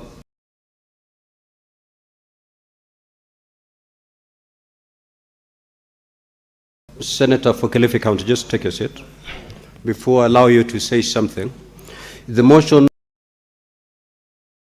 having been proposed and seconded, I will now propose the question that the Senate suspends its sitting for 10 minutes to allow consultation on the issue of the Division of Revenue Bill and thereafter resume its business. Now, Senator Mazayo, the floor is open, but this is what I said. If I allow you to speak to this motion, I need to allow your colleagues who have something to say also to speak to the motion. Otherwise, then you allow me to put the question. Because if I allow you, Senator Mazayo, I'll have no moral standing whatsoever, denying an opportunity to any of your colleagues.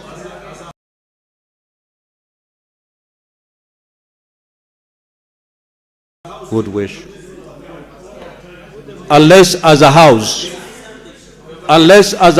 you allow only Senator Mazayo to speak and thereafter I put the...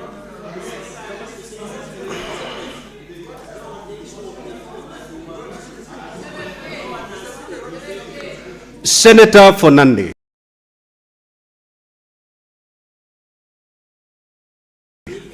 The reason why we are going to Akamkunji is to allow you to say exactly what you want to say now.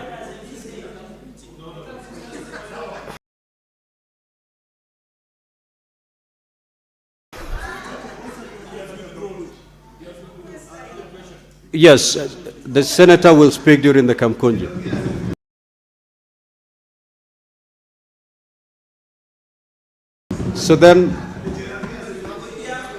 So then, honorable senators, I'll put the question, which is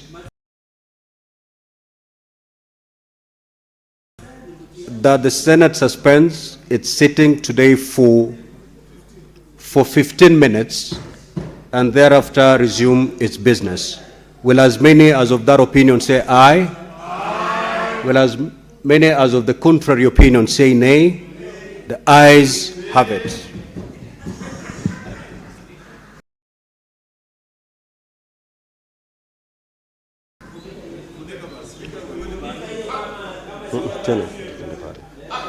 Siendi.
the schedule, the allocations are a total of 2.9 trillion, 1,874,758 as follows to the national government, 2.4 trillion as its share of national revenue raised nationally, to the equalization fund.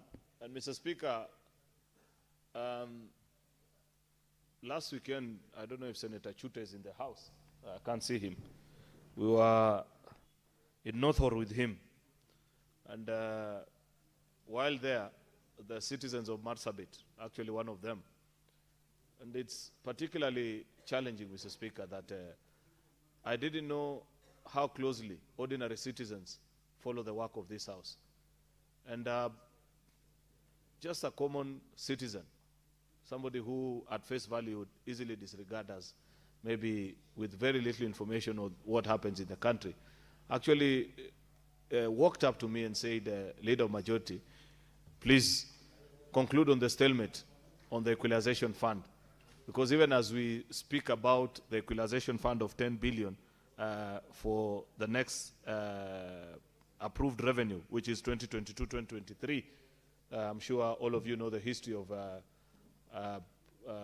what is it called, equalization fund, and why this year we are appropriating now 2022-2023, Mr. Speaker, because of the many court cases. I need not go to that history, but and I don't want to lose my point. The point is this, Mr. Speaker, that as we discuss and think about the allocation to equalization fund of 10,250,000,000, Mr. Speaker, we are yet to conclude actually for 2020-2021 because of a stalemate between the two houses.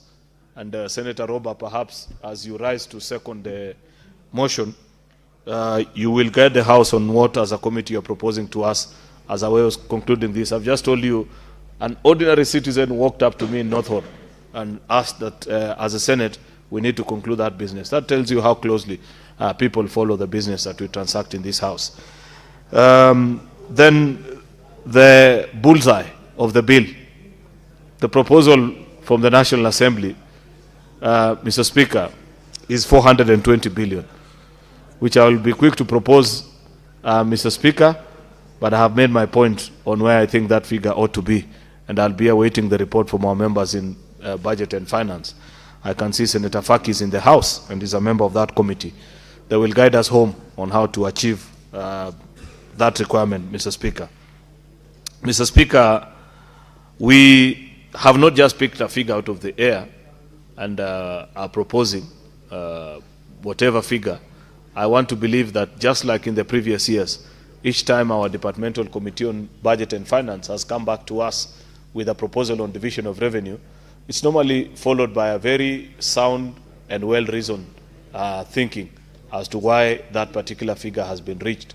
And therefore, I expect that as we move after the second reading and as we move to amending the bill, Mr. Speaker, should the committee guide us to get there, and I have made it quite abundantly clear before all and sundry that that's my understanding as Senator for Kericho, as a champion for devolution, and as leader in the House, that that needs to be the route that we pursue, Mr. Speaker, that they will give us the justification so that we just don't sit here and pontificate and say, oh, should be figure X, Y, or Z, that there is good justification for it, Mr. Speaker, as to why that particular figure is what we are proposing. Our counties, Mr. Speaker, despite all the challenges and the wrong things that are going on in our counties, including the very matter we were discussing a few minutes ago, this Senate, from the time I joined up to date, senators have been quite unequivocal that performance of individual governors shall never be the basis upon which Senate stands up for devolution. That it is upon us to be happy with the performance of this or the other senator for us to push a particular position. That it is a firm belief by conviction of the operational general reason of the House, Mr. Speaker, that we must continue to devolve as much resources as possible back to the ordinary citizens, Mr. Speaker, up and until such a time that citizens will feel direct impact, Mr. Speaker, of devolution. And that needs to be quite clear, that despite our misgivings about performance of county governments, the challenges therein, the issues that are raised, on accountability, Mr. Speaker, that as a House we shall continue to push for more resources. If it was not for the resolve of the Senate, Mr. Speaker, I don't think we will be at 420 today. Perhaps we would be just barely on or at exactly 15% of the last audited accounts, Mr. Speaker.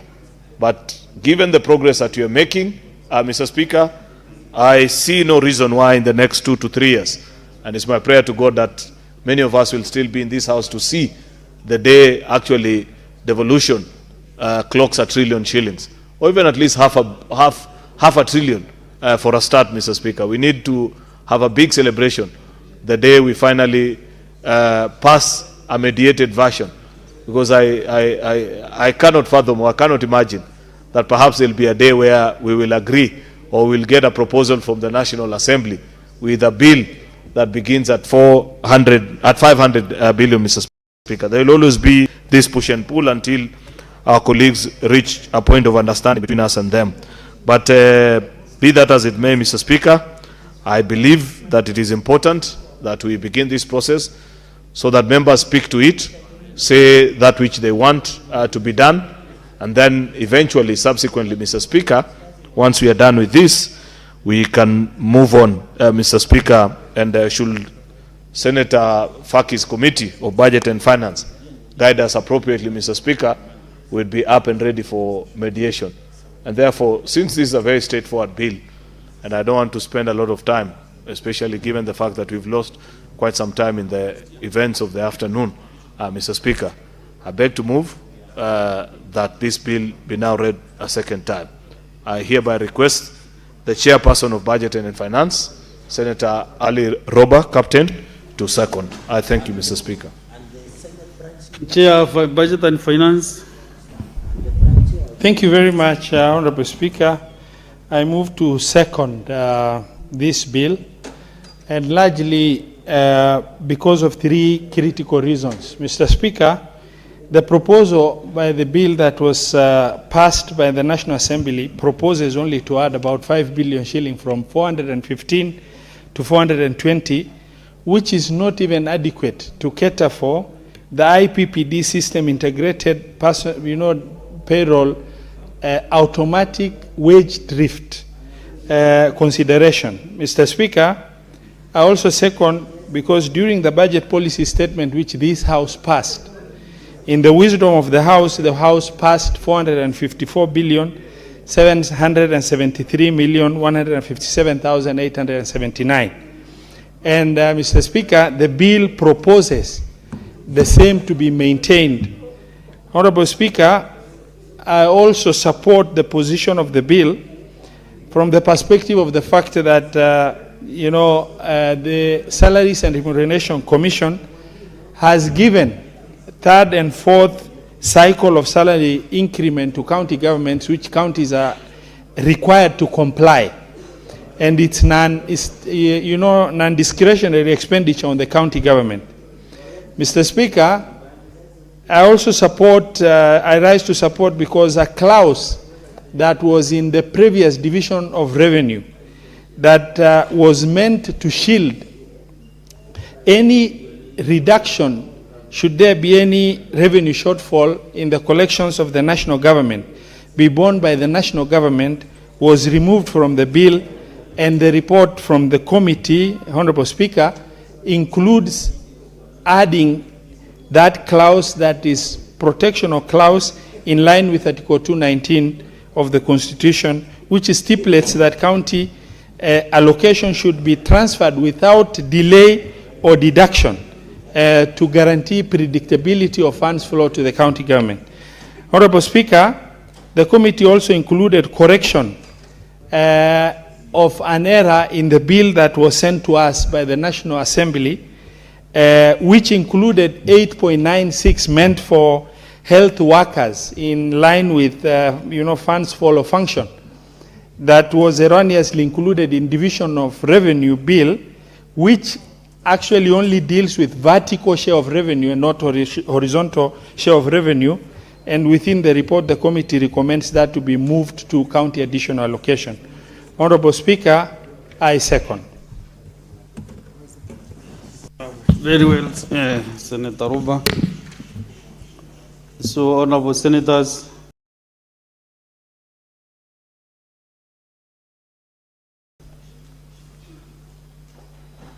I propose the question that the Division of Revenue Bill, National Assembly Bill number 2 of 2026 be now read a second time. So, honorable senators, I now open the floor for contributions. We start with Senator Chelagay. Mr. Speaker, thank you very much for this opportunity. This is a more straightforward bill on the issue of division of revenue, Mr. Speaker. And I would, as we had said, indicate, I want to thank the majority leader, the mover, and the seconder, the chairperson of committee, Senator Roba, and the party leader of UDM, Mr. Speaker. And also, I'm told in our small circles, in our chai tea sessions, is the branch chairperson of COG in the Senate. Mr. Speaker, I wanted to make the following observations, Mr. Speaker. The following, and of course, he has a wealth of experience, Mr. Speaker. Sorry, Senator Chalagay, there is a point of order from Senator Mohamed Ifak. Mr. Speaker, sir, we know Senator and former Governor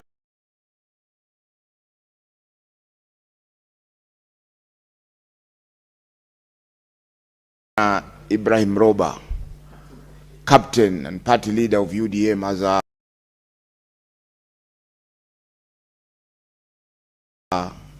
straightforward person. He has no responsibility as a member of the Council of Governors. Senator Chalagay, when there is a point of order, you should resume your seat and give the member. Is the senator in order to insinuate that Senator Roba is a part and parcel of the Council of Governors, yet he's an independent senator? Thank you. Senator Kenywa John.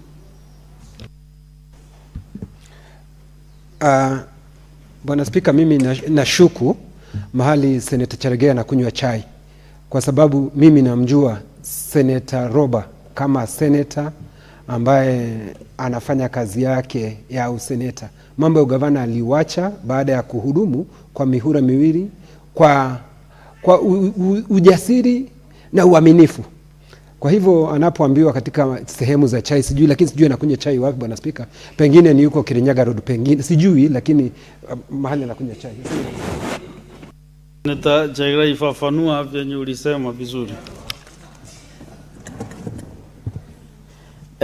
Thank you, Mr. Speaker. Sir, I made that comment in jest, appreciating that the UDM party leader is a former governor, and he has a lot of friends in Council of Governors. That's what I just meant. I didn't make it in bad faith.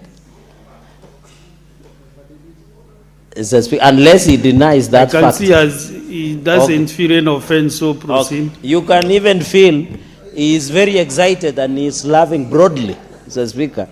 Okay, just a minute. Senator Roba. Honorable Speaker, the way a statement is made clearly indicates whether it was made in good faith or otherwise. While I will gladly accept to be associated with governors, having been a governor for the last 10 years, I would wish to really get Honorable Senator Chelagay to explain when he said, I am a branch chair of the Council of Governors in the Senate. I really want him to substantiate. Maybe he will convince me that that is a position I should hold, but I want him to really substantiate, because that was not said in good faith from the Honorable Senator Chelagay. Senator Chelagay, you either substantiate or withdraw and apologize unconditionally.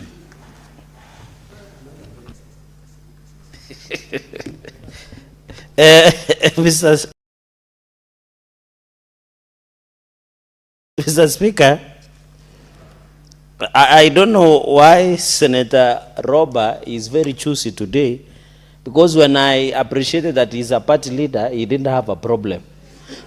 But when I said he's the branch chair, in quotes, Mr. Speaker, I don't find offense, but I know a number of governors who have, but I made it in good faith, that statement. I didn't mean to demean or bring disrepute against the distinguished senator of Mandera, who is my personal friend, and he has hosted me severally in Mandera.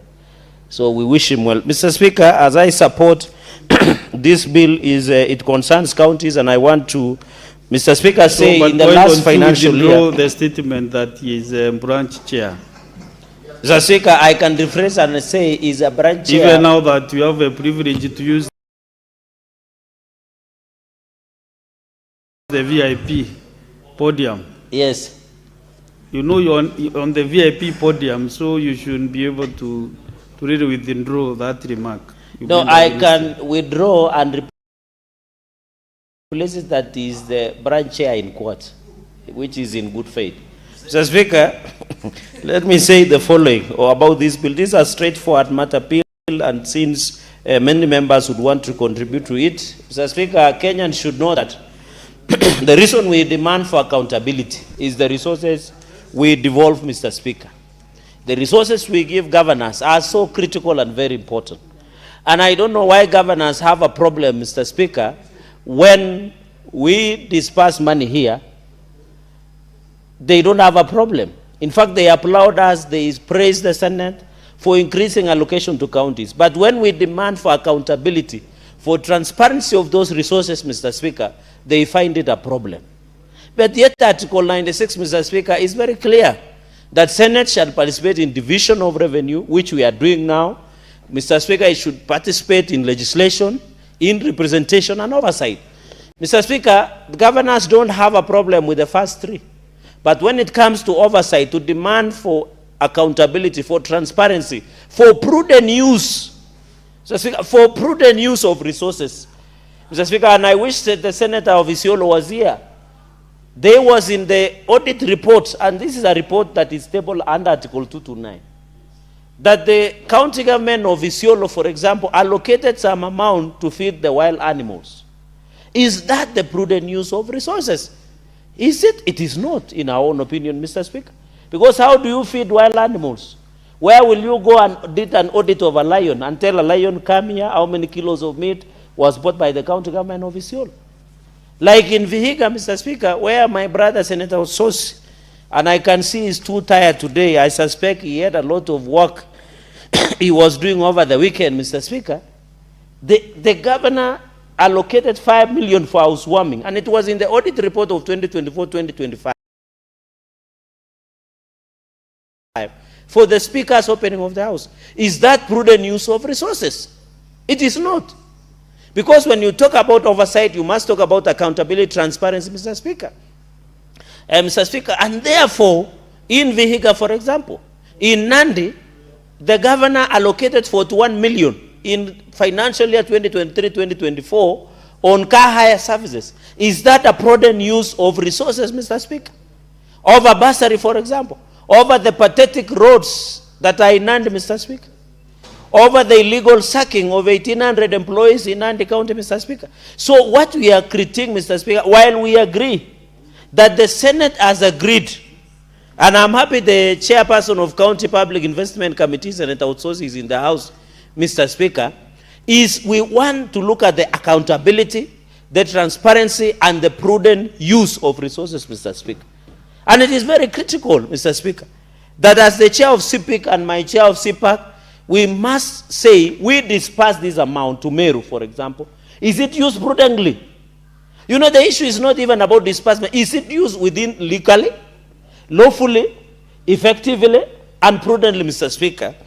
And therefore, the chair of CPIC, Mr. Speaker, through you, must note that although I saw over the weekend, Mr. Speaker, in Vihiga and Kisumu, the faction led by Senator Otsosi was busy doing AI-generated photos of their political rallies in Vihiga and Kisumu, not reflecting the reality on the House, Mr. Speaker. And I suspect, since Senator Otsosi was busy doing AI generation of photos, might have affected. Mr. Speaker, Senator the Chalagai, why is your contribution generating a lot of point of orders? Can you stop being diversionary, Senator Chalagai? Yes, Senator. Mr. Speaker, you know, sometimes we must take our debates very seriously. This bill before us is a very serious bill, very critical. And it is important that my good friend Gerald Gay focuses on the content of the bill and the relevance of debate instead of dwelling into propaganda. We do not do, as Linda Ground, Mr. Speaker, we do very organic rallies. We don't transport people. If you look around our meetings, you'll never see yellow buses. Our people come to our meetings on their own, and we don't spend money. So it is not fair for Senator Gerald Gay to use the floor of this House to make negative insinuations about our rallies. I wish he was there in Kisumu and he would see the huge mammoth crowds that were all over Kisumu town welcoming us. And you remember last week, he stood in this House and said that we will not even get to Kisumu. They will finish us in Vihiga before we get to Kisumu. I want to remind him, we had a very successful meeting in Vihiga, and we made a major triumphant entry into Kisumu. And that tells you Senator that indeed one term is a reality. Senator Sosi, you know, you must really stand on a point of order. That is very clear. Yeah? But familiarize yourself, Senator Chelagay, standing under 120. Irrelevance. So can you just speak to this important motion? And then you stop diverting to other censures. Mr. Speaker, I didn't divert. In fact, I was referring to him through you as the chair of CIPIC. That as a House, while we disperse, we must be prudent use, accountability, and transparency. Mr. Speaker, and that is very important. And the fact that they did AI generation of photos is not in question, Mr. Speaker. And it is very critical. And I'm surprised, Mr. Speaker, because he has mentioned, then why were the goons beating him up in Kisumu? If they love him in Kisumu, that's a question for another day. Mr. Speaker, there is an increment of 415 billion, Mr. Speaker. And Kenyans and citizens, wherever they are, in Mombasa County, where Senator Crystal Asige comes from, in my brother's county, Kilifi, God willing, will be there for Senate Mashinani in September, must know that even in Meru, where you are the respected Jurincheke, with distinction, Mr. Speaker, we are going to increase, even in Nakuru, we are going to increase a whopping 5 billion.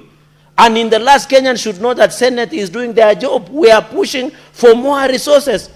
Mr. Speaker, the Bible says, to whoever much is given, much is expected, Mr. Speaker, as the Bible says.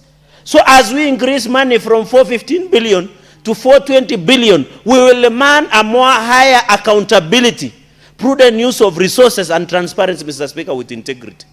That is very important, Mr. Speaker. On, you know, on Linda Ground, Linda Mashinani, whichever, which one?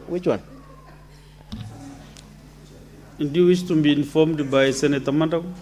No, he looks today excited to inform me. I wouldn't decline. Senator Mandago. Thank you very much. Honorable Speaker, thank you very much. I just wanted to inform Senator Gerald Gay that the proposal of the Senate through the Finance Committee is actually 454 billion.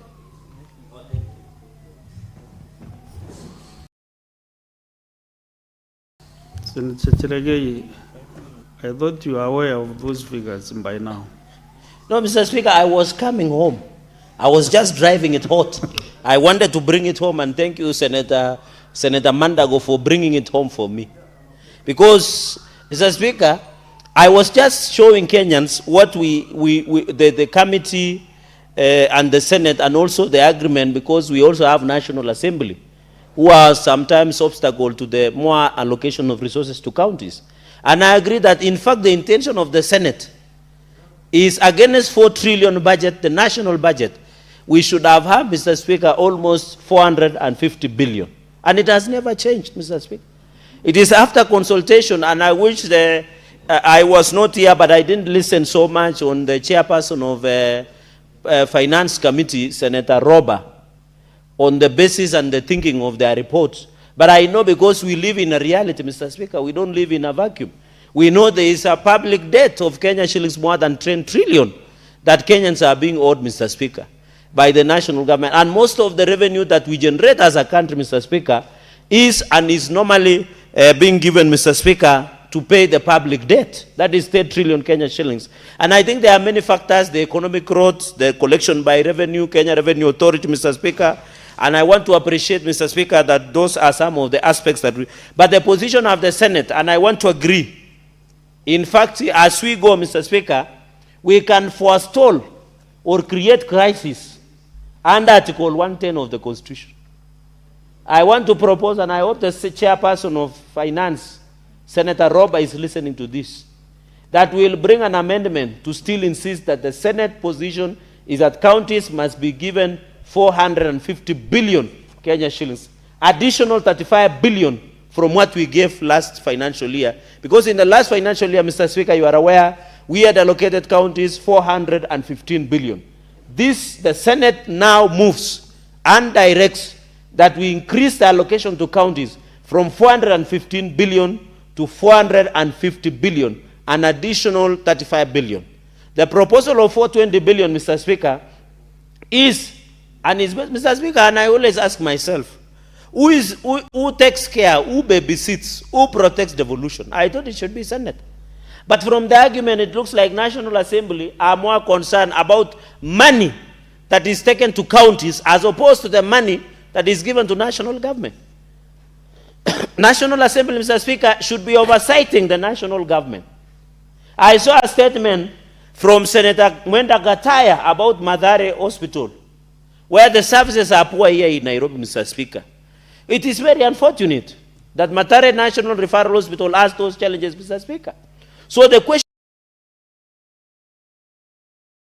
is, the National Assembly Health Committee should tell us what is happening in Mathare, Mr. Speaker. But I want to appreciate, Mr. Speaker, some of the politicians in this country should be customers and clients of Mathare Mental Hospital, Mr. Speaker. Because what they normally say over the weekend, Mr. Speaker, borders to mental disturbances by some of the politicians, Mr. Speaker. They need to visit Mathare Hospital, mental, Mr. Speaker. And therefore, I want to, it should be on record that, Mr. Speaker, some of the comments you hear over the weekend in political rallies, I want to appeal that Mathare National Referral Hospital for mental wellness, for treating mental diseases, Mr. Speaker, should be given necessary support.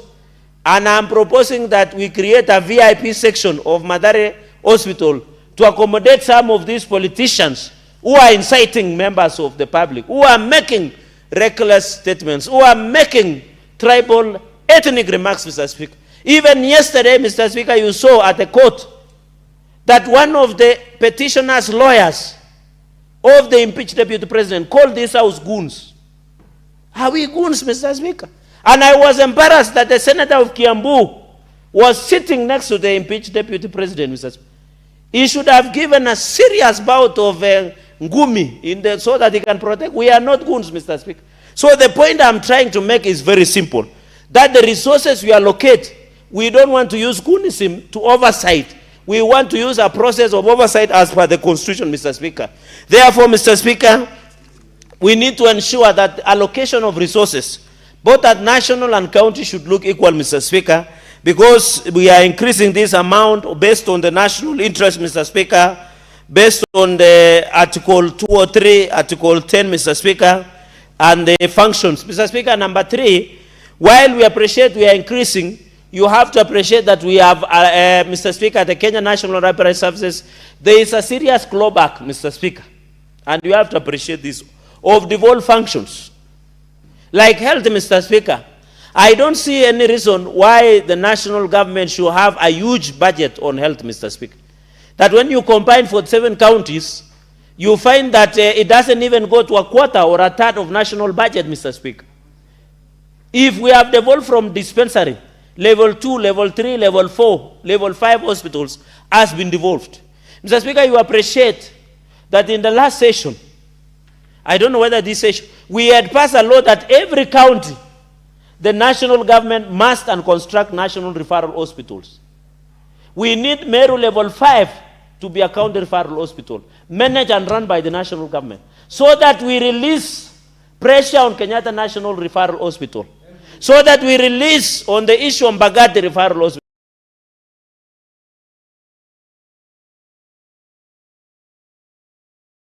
We release Embu. Embu level 5, Mr. Speaker, should be a county referral hospital.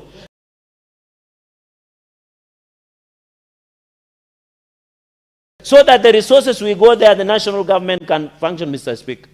I'm talking about division of revenue at both levels of government.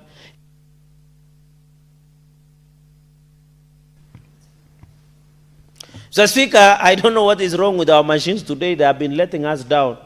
Mr. Speaker, I don't know what is happening, and we have complained about it.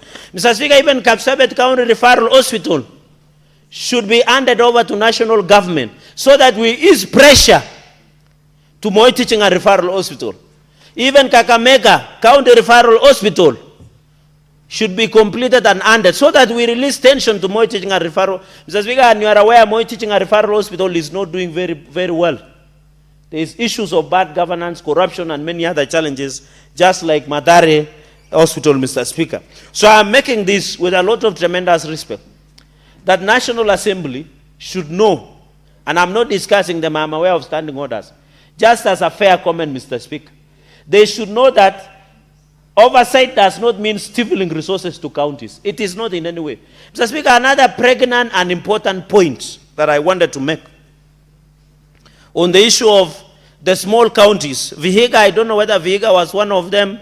We have Elgeyo Marakwet, we have Isiolo, we have Lamu, Mr. Speaker, a number of small counties that we did make allocation. We must look at them, Mr. Speaker, so that when my brother Ososi becomes the governor, he has enough resources to run the county government. And by the way, Mr. Speaker, on 1st May, we'll be doing Labor Day celebrations in Vihiga County. So these disparities of economics that we see, Mr. Speaker, is very critical, and it is very important in terms of expenses that we are pushing, Mr. Speaker. Mr. Speaker, it has to come to attention, because I am seeing time is fast spent, that one of the forgetting something, we are forgetting, Mr. Speaker. And I want to challenge the chairperson of Finance and Budget Committee. We need, and I've seen the vice chair has just walked in. We need also to be told the place of own source revenue. Because counties and governors normally go and tell the people in the village, you know, pesa ijakuja kutoka Nairobi, sorry for using with the indulgence, ijatoka Nairobi. Yet they are not telling Kenyans that they collect own source revenue. There is what we call conditional allocation, Mr. Speaker. I know we have passed the law. So, Mr. Speaker, we must look at the allocation that we give counties, Mr. Speaker. From equitable shareable revenue, additional allocation, conditional allocation, and own source revenue, and any other kind of donation, Mr. Speaker. So I hope, Mr. Speaker, the chairperson and the UDM party leader, Senator Roba, should come with a report after the DORA bill to brief the House. And I've said in Public Accounts Committee, I remember when he was the governor, he used to appear before me. And our only concern, Mr. Speaker, and it is the concern of all of us, is that all counties are missing the targets of their own source revenue. For example, Mr. Speaker, under the CRA revenue potential, Nairobi is supposed to be collecting 63 billion. But they are collecting 13 billion, and they celebrate. Machakos is supposed to be collecting more than 7 billion, but they are collecting less than 4 billion. Same to Meru, same to Nandi, same to Vihiga, same to Kirinyaga, Mr. Speaker. And I'm saying this, and even Embu, Mr. Speaker. I'm saying this, that we must push governors, that when set a target of own source revenue, they must achieve it, Mr. Speaker. It cannot be that they over-rely. My prayer, Mr. Speaker, is we will go into the future that counties will collect own source revenue until they don't need equitable shareable revenue from Nairobi. Mr. Speaker, another dangerous issue that we have noted is governors and the FIF funds, Mr. Speaker, facility improvement funds. Mr. Speaker, I was shocked. For example, the governor of Homa Bay, when he appeared before us, was happy that he had collected 1.2 billion through own source revenue, Mr. Speaker. But the governor had collected only 800 million from hospitals. So does it mean when you collect more from hospitals, it is dangerous? Because the disease burden is very high. And I want to call upon the chair of finance should tell us when a county comes, over 3/4 is from hospitals. Should we celebrate as a country? No. It means the disease burden is very high. The dependence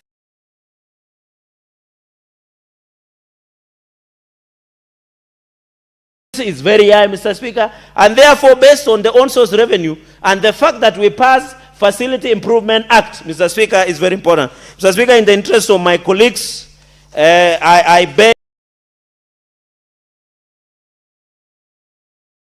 to support, and also I'll bring an amendment to ensure that we get 450 billion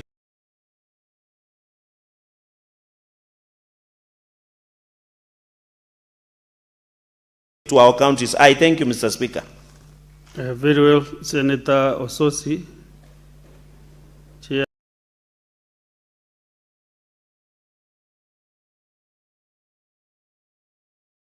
CPIC. Thank you, Mr. Speaker. Mr. Speaker, let me also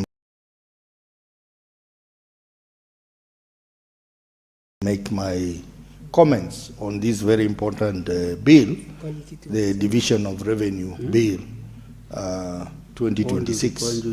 Mr. Speaker, as you all know, this is a bill that allocates the money between the two levels of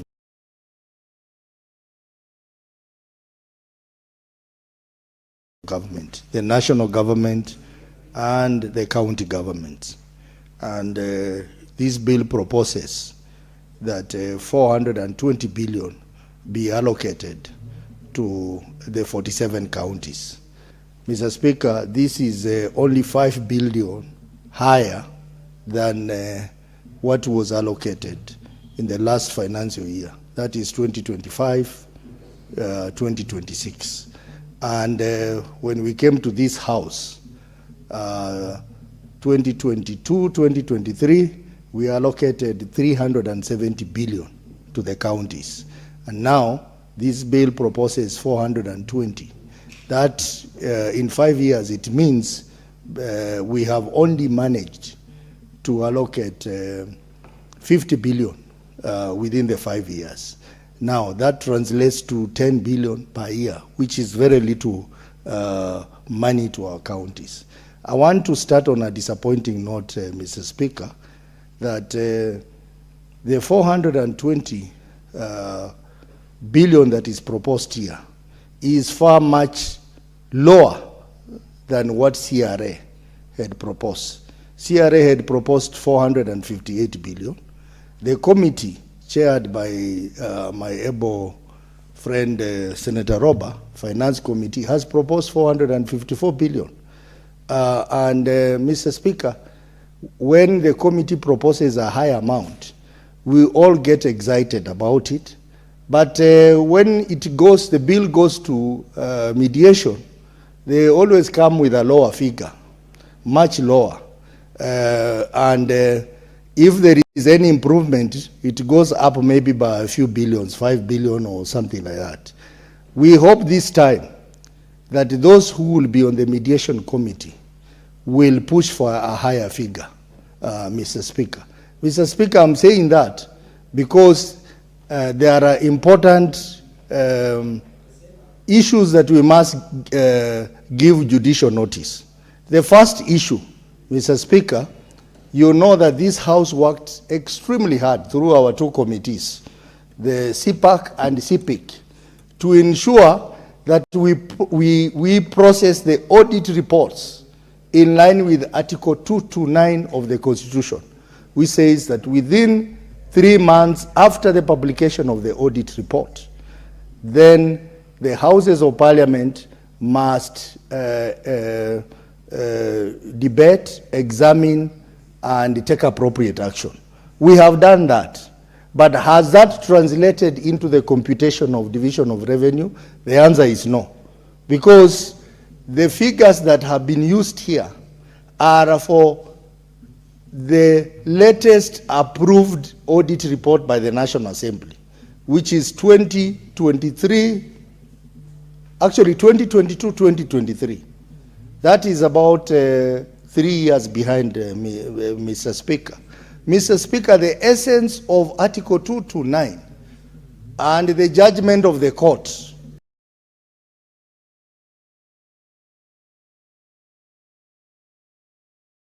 because there was a court ruling that the houses must strictly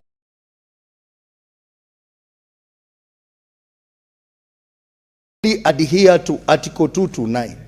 If we have adhered to Article 229 as a Senate, and now we are proposing to share lower money to our counties because we are using the audit report approved by the National Assembly for 2022-2023. This is something that this House must take notice, that the House has complied in terms of Article 229, but the National Assembly is not complying. And if the National Assembly is not complying, then basically what it means, Mr. Speaker, is that this bill we are actually debating today is unconstitutional, because it has not complied to Article 229 of the Constitution. It has only used the figures for 2022, 2023, and that is not in line with the Article 229 of the Constitution. So I want to, even as governors have been fighting with us on attending the two committee meetings, one of the things that they overlooked is that actually if they complied and we met the deadline of 31st of March, they should have actually gone to court to compel the National Assembly to comply, so that the figures that will be used to compute the division of revenue will be the latest audited accounts. I think in the next division of revenue, which will be coming when we are almost campaigning to be elected in different positions, we must insist on compliance to Article 229 of the Constitution, Mr. Speaker. Otherwise, then the ruling of the court on the matter of 229, if applied to this division of revenue, it means this division of revenue is actually unconstitutional. The second issue that we need to take judicial notice is that there is this document that I and members of the Linda Mwananchi, we have been pushing hard. The 10 points agenda that was signed between the late party leader of ODM, Honorable Raila Amolo Odinga, and the President William Ruto. They made a commitment in writing that with effect from the financial year 2024-2025, counties will get 450 billion. Now, that never happened in 2024-2025. It never happened in 2025-2026. And now we are actually going to the last division of revenue, probably the second last division of revenue before we go to the election. And we have not complied with that provision in the 10 points agenda. You know, Mr. Speaker, our president, while receiving the so-called Zani report at KICC just a few months back, he promised that counties were going to get money as indicated in the 10 points agenda. But this division of revenue has actually confirmed to us that what the president was saying was not factual, because the figure here is 420 billion. And these are things that we keep on saying, and I wonder, Mr. Speaker, you allowed Senator Cherargei to go scot-free with the accusation against the opposition, that the opposition is keeps on talking things which are not factual. This is on paper. It is on the bill, the Division of Revenue bill. The President promised when they were launching that report that they were going to comply. Now the figure here is 420. Now this is the last, probably the last, actually the second last before the election. And now we have not complied. So I want to urge Senator Roba and those who will be on the mediation committee that will, because this bill will definitely go to mediation, because the committee has decided on 454 billion, to go and sit down with those in the National Assembly to tell them that even for no other reason, if they really valued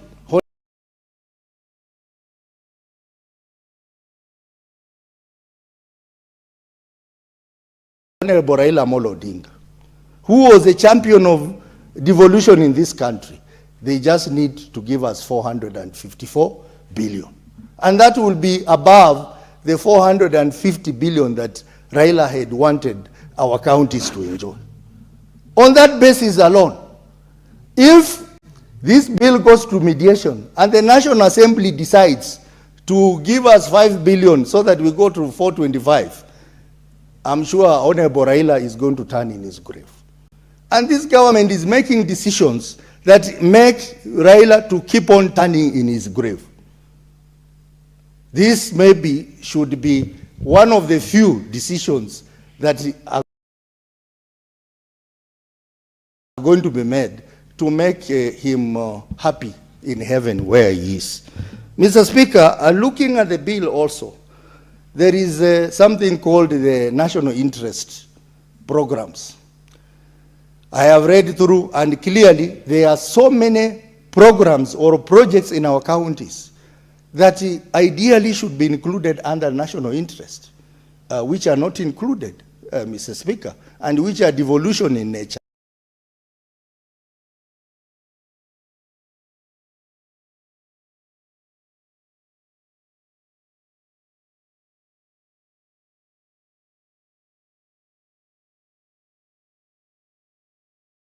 I want to give an example. Construction of markets in the counties. Market is a devolved function. But who are doing markets in counties? It's the national government, through members of parliament. You have seen huge markets being constructed and governors have no idea.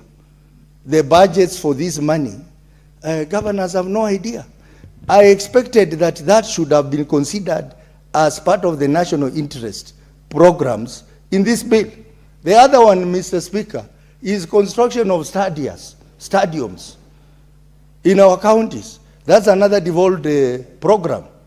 Now you see all over our counties, those stadiums are being constructed and these stadiums are being supervised by the military, meaning that we cannot even scrutinize the expenditure in these projects. We expected, at the minimum, the national interest component in this bill should have captured construction of stadium. There are also projects in our counties, and this is one issue that I expect the Finance Committee and even the Auditor General to take note, that we have roads which have been constructed by the county government. And then you find at some point the county government is not, especially cross-border, cross-county programs. You find that one county does a road, reaches somewhere at the boundary of the other county, and because the other county does not have sufficient funds, they go to national government, and the national government allocates money to finish that other component of the road of the other county. Mr. Speaker, this is very irregular, and something has to be done. I hope the Auditor General is going to take note of such commingling of funds between in the projects that are done by the national government and the projects that are done by county government. I want to give you an example, Mr. Speaker. We have a road in my county from Ikolomani in Kakamega County, all the way to a place called Chavakali through Iregi. That road, during Oparanya's time, they did 9 kilometers of road using County of Kakamega funds. Then there remained a small portion from a place called Luciola to Chavakali Junction, about 2.5 kilometers. Then the other day you saw the president coming to launch it and saying he's launching an 11-kilometer road, factoring in the component of Kakamega. And the funds have been allocated. Mr. Speaker, this is how funds are lost. Because we pushed for money to small counties, to Vihiga. They should have used that additional funds we gave them to complete that road and allow the president to do another fresh road. Because if you allow the national government to come and do a portion of the road, which is done by the other county, that is where corruption comes in. So, Mr. Speaker, that is one of the areas that this committee should look into.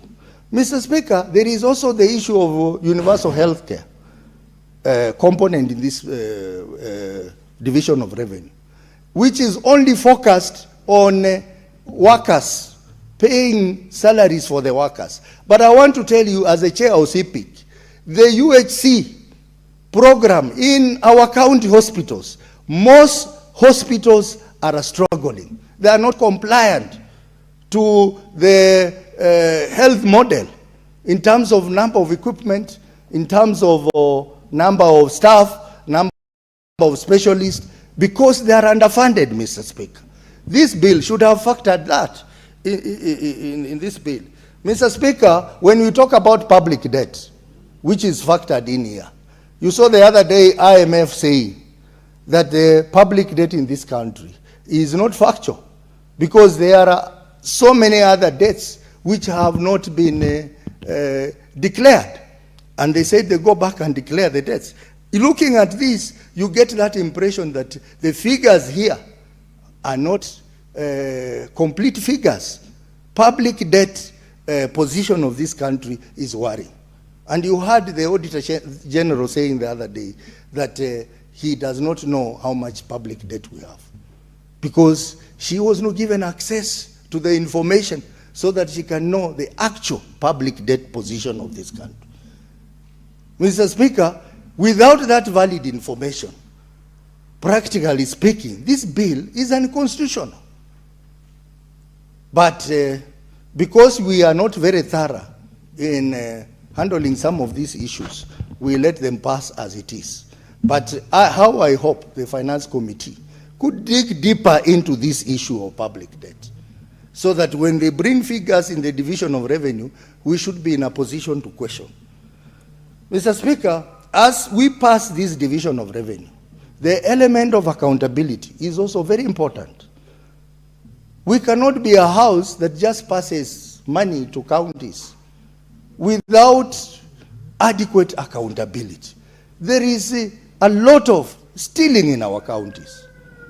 And Mr. Speaker, our accountability committees, oversight committees, every year they give recommendations on what needs to be done, particularly recommendation to investigate and prosecute county officials who are involved in corruption.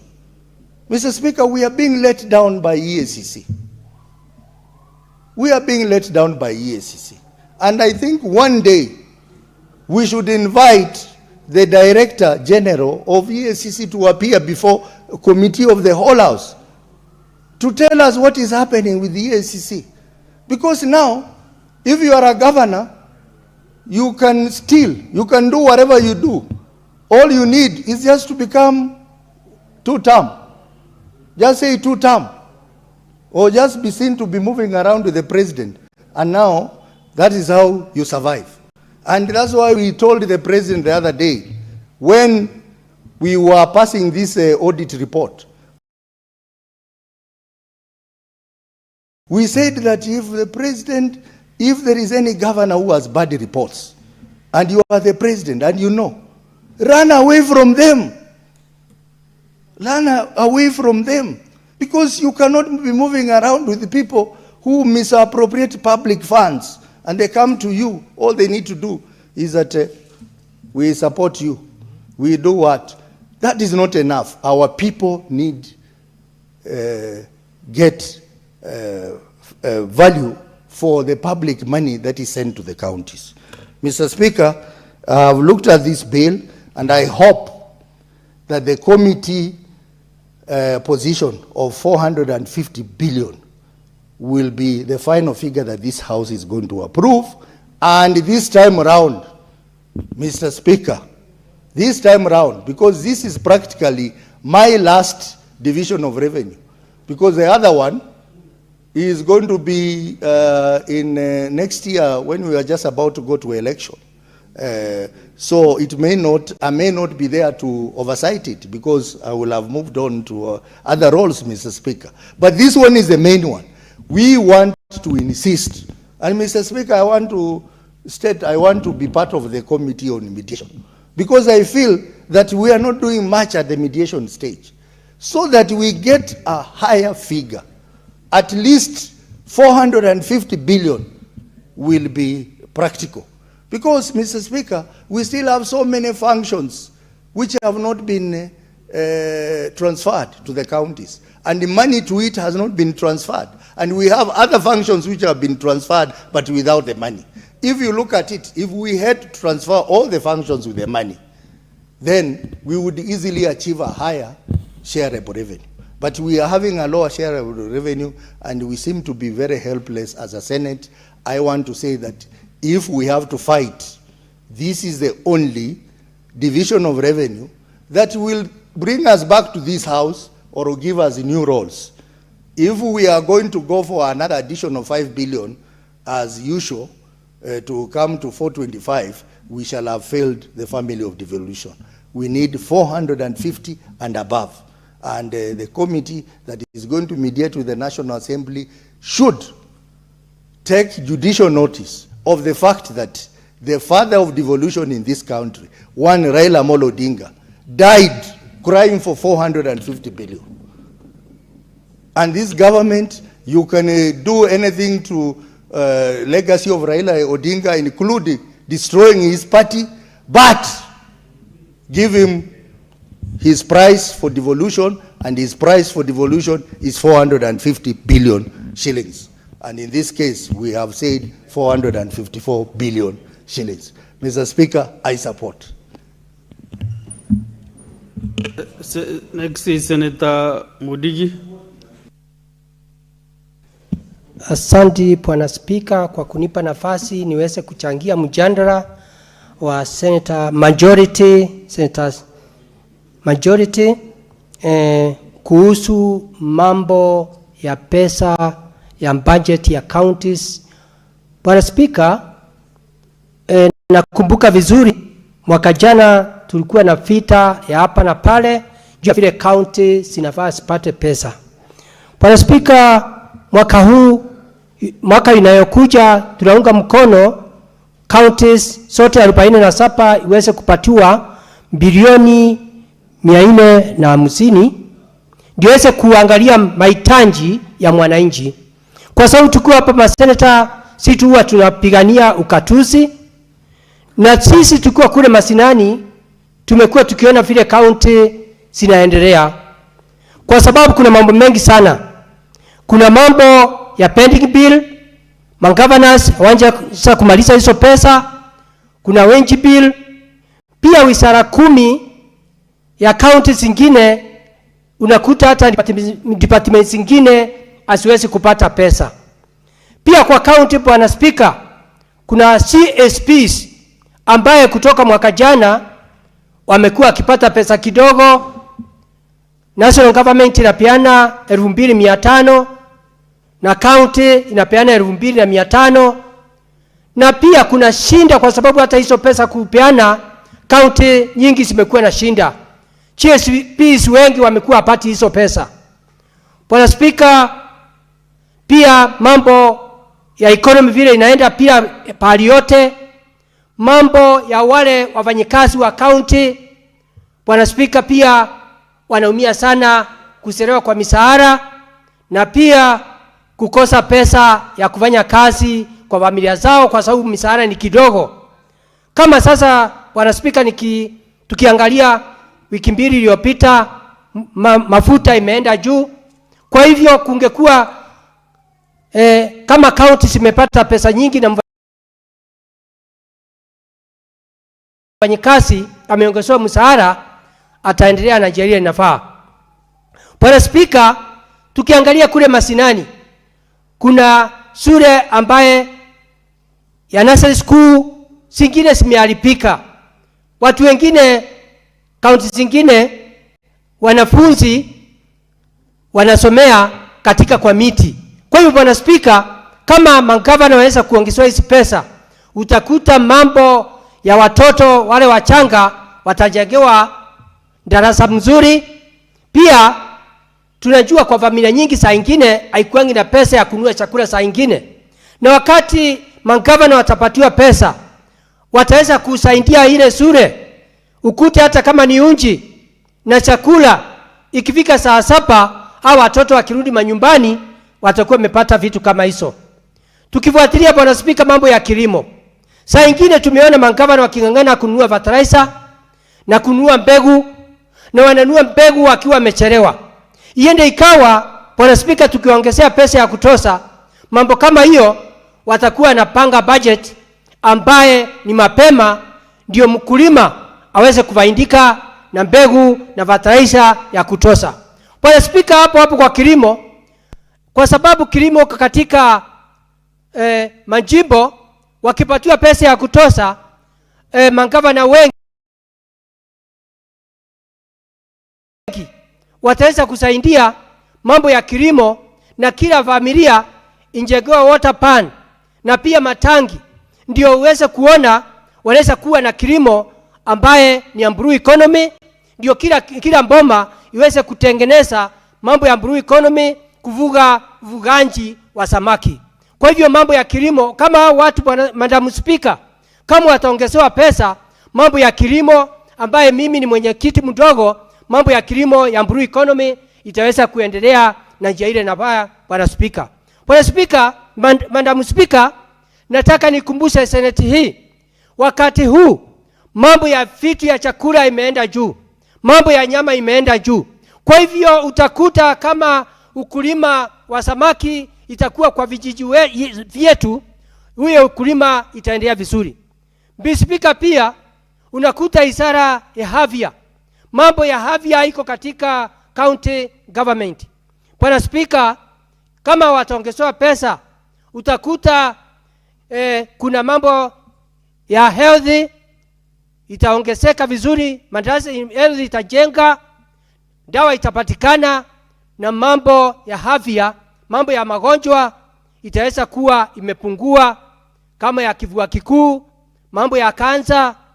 Ile tu ningeomba au watu makipata ile pesa, Speaker, ukute pia magavana mambo ya oversight watakumbali kufanya na njia ile nafaa. Kwa hiyo Speaker, tukiwa kule Masinani, tukiwa maseneta, tumeona magavana wakiteseka, tumeona wafanyikazi misara ikiselewa, tumeona mambo mengi sana.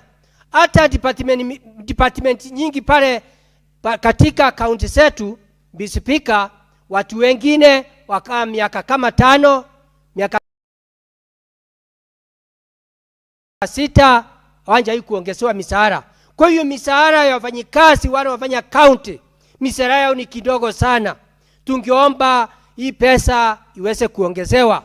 Kwa hivyo ningeomba hii kamati ambayo ya finance na wale maseneta wataenda kwa mediation, waweze ukaa vizuri, lakini wakuje na ile pesa ambaye itawezesha kaunti zetu siweze kuendelea na njia ile inafaa. Speaker, pia mambo ya kilimo ya mbuzi, mambo ya ng'ombe, utakuta hata dawa, utakuta wale kama northeastern sehemu zingine watu wengi watakuwa napatiwa dawa ya kutosha ambaye si ya kununua ama ambaye irudi chini, ukute zile county imefaidika na pesa kama hizi. Speaker, pia mambo ingine itasaidia hii pesa ikuja, utakuta county nyingi mambo ya zile wizara 10, kila wizara itakuwa na pesa yake. Kwa sababu unakuta wizara zingine ukienda kwa budget haina pesa zote, unakuta hakuna ambulance, Hakuna hata wale watu wataka kwenda kutembelea kwa masamba, ama unakuta mambo ya revenue collection, unakuta magari yote imeharibika kwa sababu kaunti zetu hasina pesa ya kutosha. Na Mr. Speaker, nasema hivyo kwa sababu niko na ushuhuda ya kusema juzi tu wakati ile kaunti 12 ilipatiwa pesa, nimeona kama kaunti ya Embu, Mr. Speaker, juzi juu ya Auditor General nimeona alikuwa analaumiwa mambo ya wafanyikazi, na nakumbuka miezi 2 iliyopita juu ya kuongezewa pesa tuliona akianjiri walimu wa ECD walimu 100. Pia wakati huu naona akingangana na mambo ya hospitali, akiendelea kufanya renovation na ile mambo ingine. Kwa hiyo Mr. Speaker, ile kitu ningeomba MPs wacha kukanyangia sisi na governors kwa sababu hawajui ile kazi na ile sinda iko masinani. Tukiangalia budget ya national government unakuta kila constituency, Mr. Speaker, mambo ya CDF na mambo ya pesa ya CDF ni mambo ya ambassador, ni mambo ya kujenga ofisi ya DC na mambo ya chief. Hakuna kitu kingine. Kaunti nyingi inapata kila mwaka milioni 150. Pia hapo Mr. Speaker, tumeona kila MP anapata milioni kama 40 na pia kama 40 na 50 pia ya kuweka stima. Pia hapo tumeona mambo ya barabara, unakuta anapatiwa pesa nyingi sana. Kwa Mr. Speaker, ningeomba MPs wachane na mambo ya kusema magavana wafanye kazi. Ni sisi ma senators tunaweza kusema wanafanya ama wafanyi. Mr. Speaker, Mr. Speaker, ile kitu ningeomba kila county iko na MCAs, na kama Embu County tuko na MCA 30. Mr. Speaker, wakati pesa imeenda katika county zetu unakuta ile pesa MCAs, executive na governor wanakalia chini, na pia wanaenda public participation.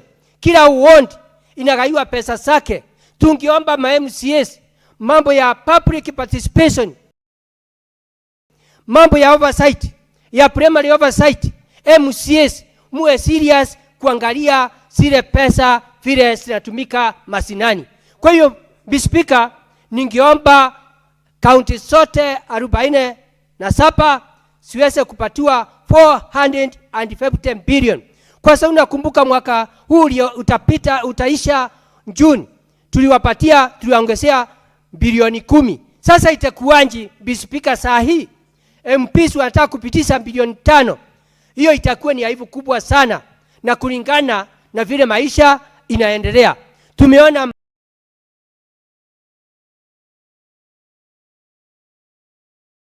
mambo ya SHA, watu wanakatwa SHA pesa nyingi. Tumeona mambo ya housing wanakatwa pesa nyingi. Kwa hiyo Mr. Speaker, mimi nikiwa senator wa Embu County naunga mkono county zote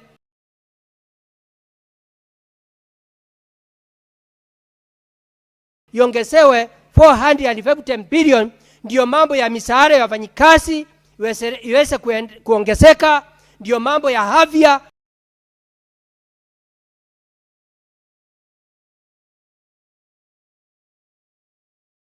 mambo ya county iweze kuendelea na njia inafaa. Pia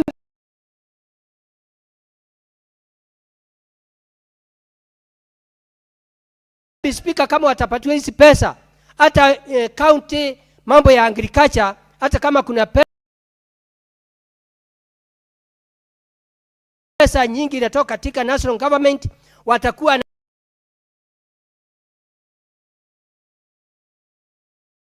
njegwata and dams, utakuta hiyo kilimo itasaidia. Kwa sababu siku hizi tumeona kila county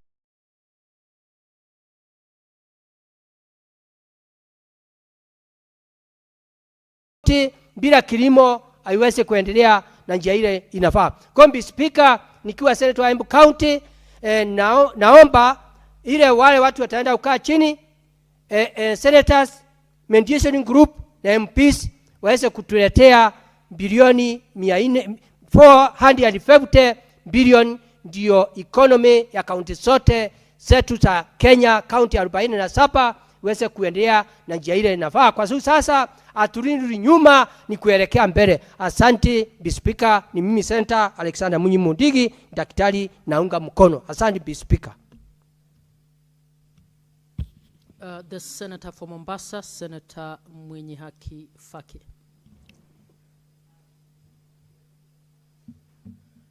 Thank you, Madam Speaker, for giving me this opportunity to contribute to the Division of Revenue Bill for the year 2026-2027. Honorable Speaker, first of all, I want to commend the Majority Leader for moving this bill this afternoon. And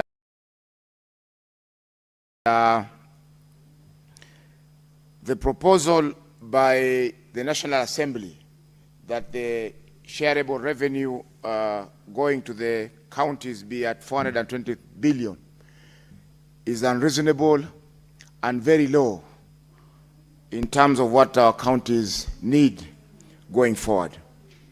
Madam Speaker, last year, the proposal in the DORA bill, which was brought from the National Assembly, was at Kenya shillings 405 billion.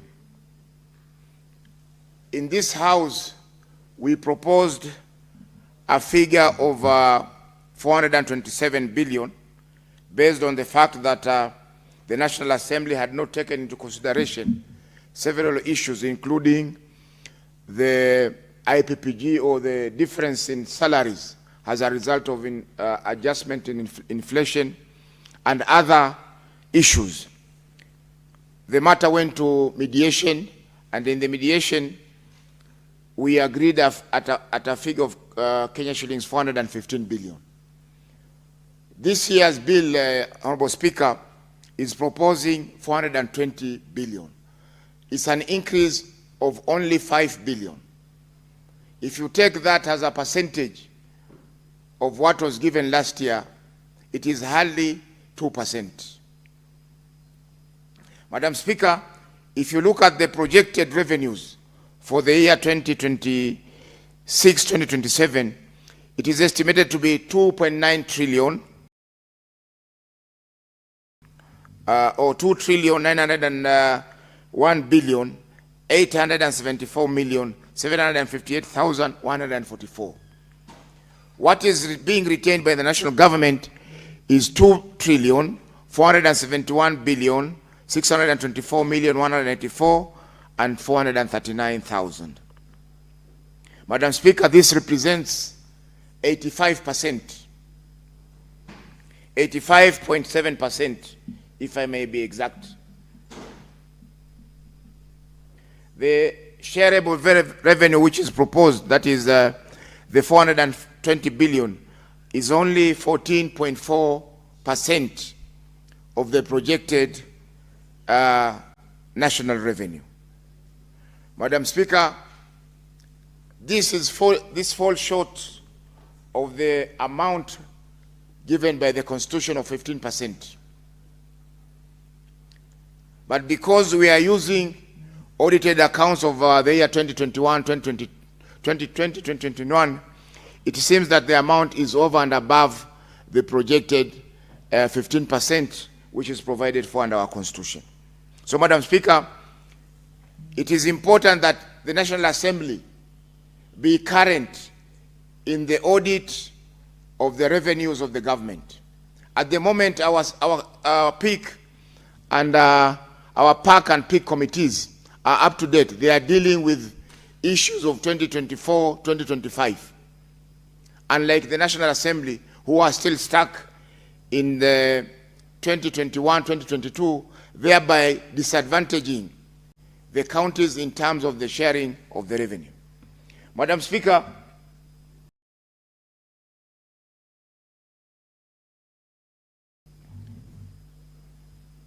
going forward, we believe the proposals by the committee that the figure be adjusted to 454 billion is reasonable, because it has taken into consideration the proposed salary increment that the county staff are entitled to, the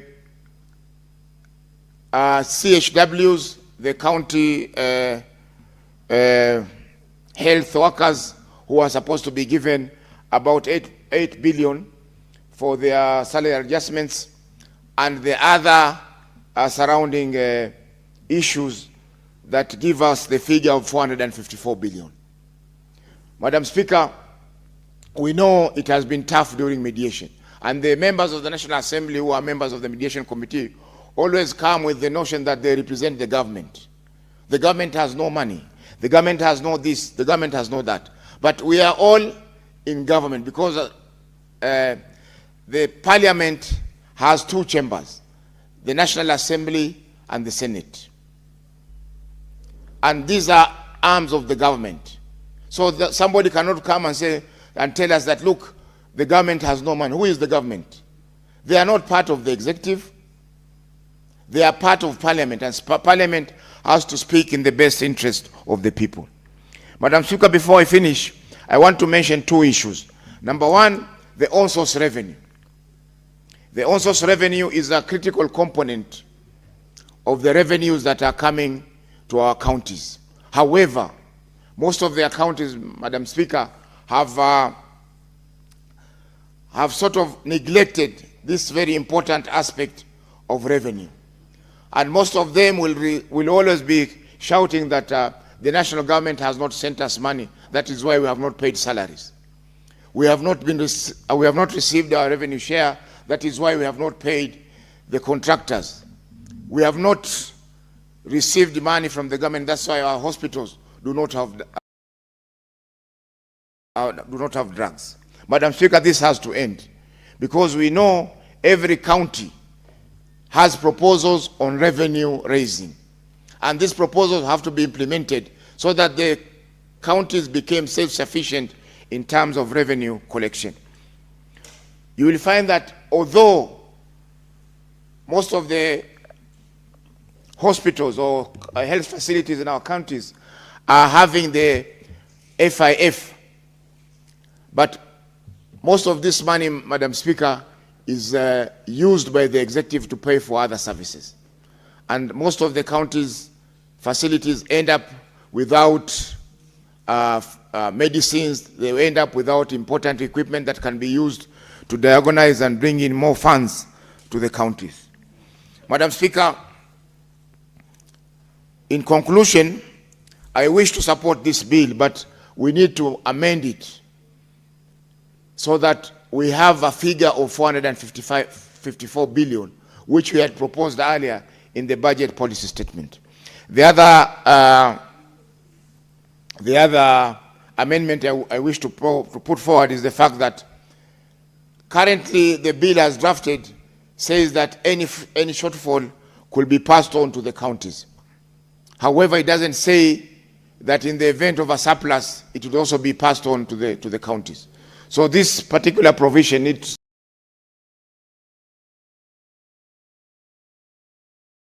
to be deleted so that any shortfall will remain with the government. It doesn't need to be passed on to the county, because once we pass this bill, Madam Speaker, we have no opportunity to amend or to bring it back and adjust appropriate.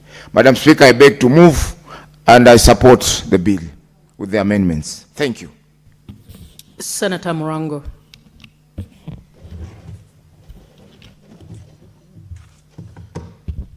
Asante sana Mstahiki Spika kwa kunipa hii nafasi.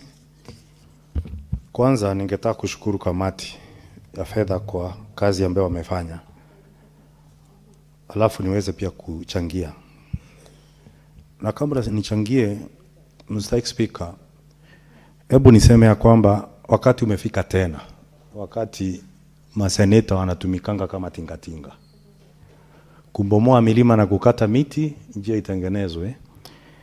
Alafu inapomalizika inasemekana wawekwe juu ya tinga wasije wakaribu ile barabara ambayo wamejenga.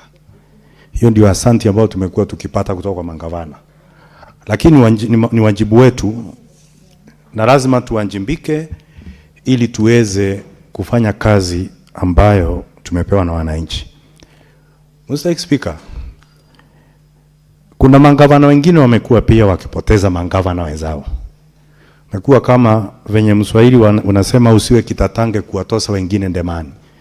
Kuna wale wamekuwa wakisema kwamba tuende njia hii, lakini wao mwisho wamekuwa akija kwenye kamati na kuanjimbika. Ningeomba wote tunapompatia pesa na kukaa kama leo tumekaa mpaka saa kama hizi tukijadili venye mtapata pesa katika katu zetu, muweze kuanjimbika ili wananchi waweze kupata nasaha kwa fedha ambazo zimetoka kwa serikali kuu.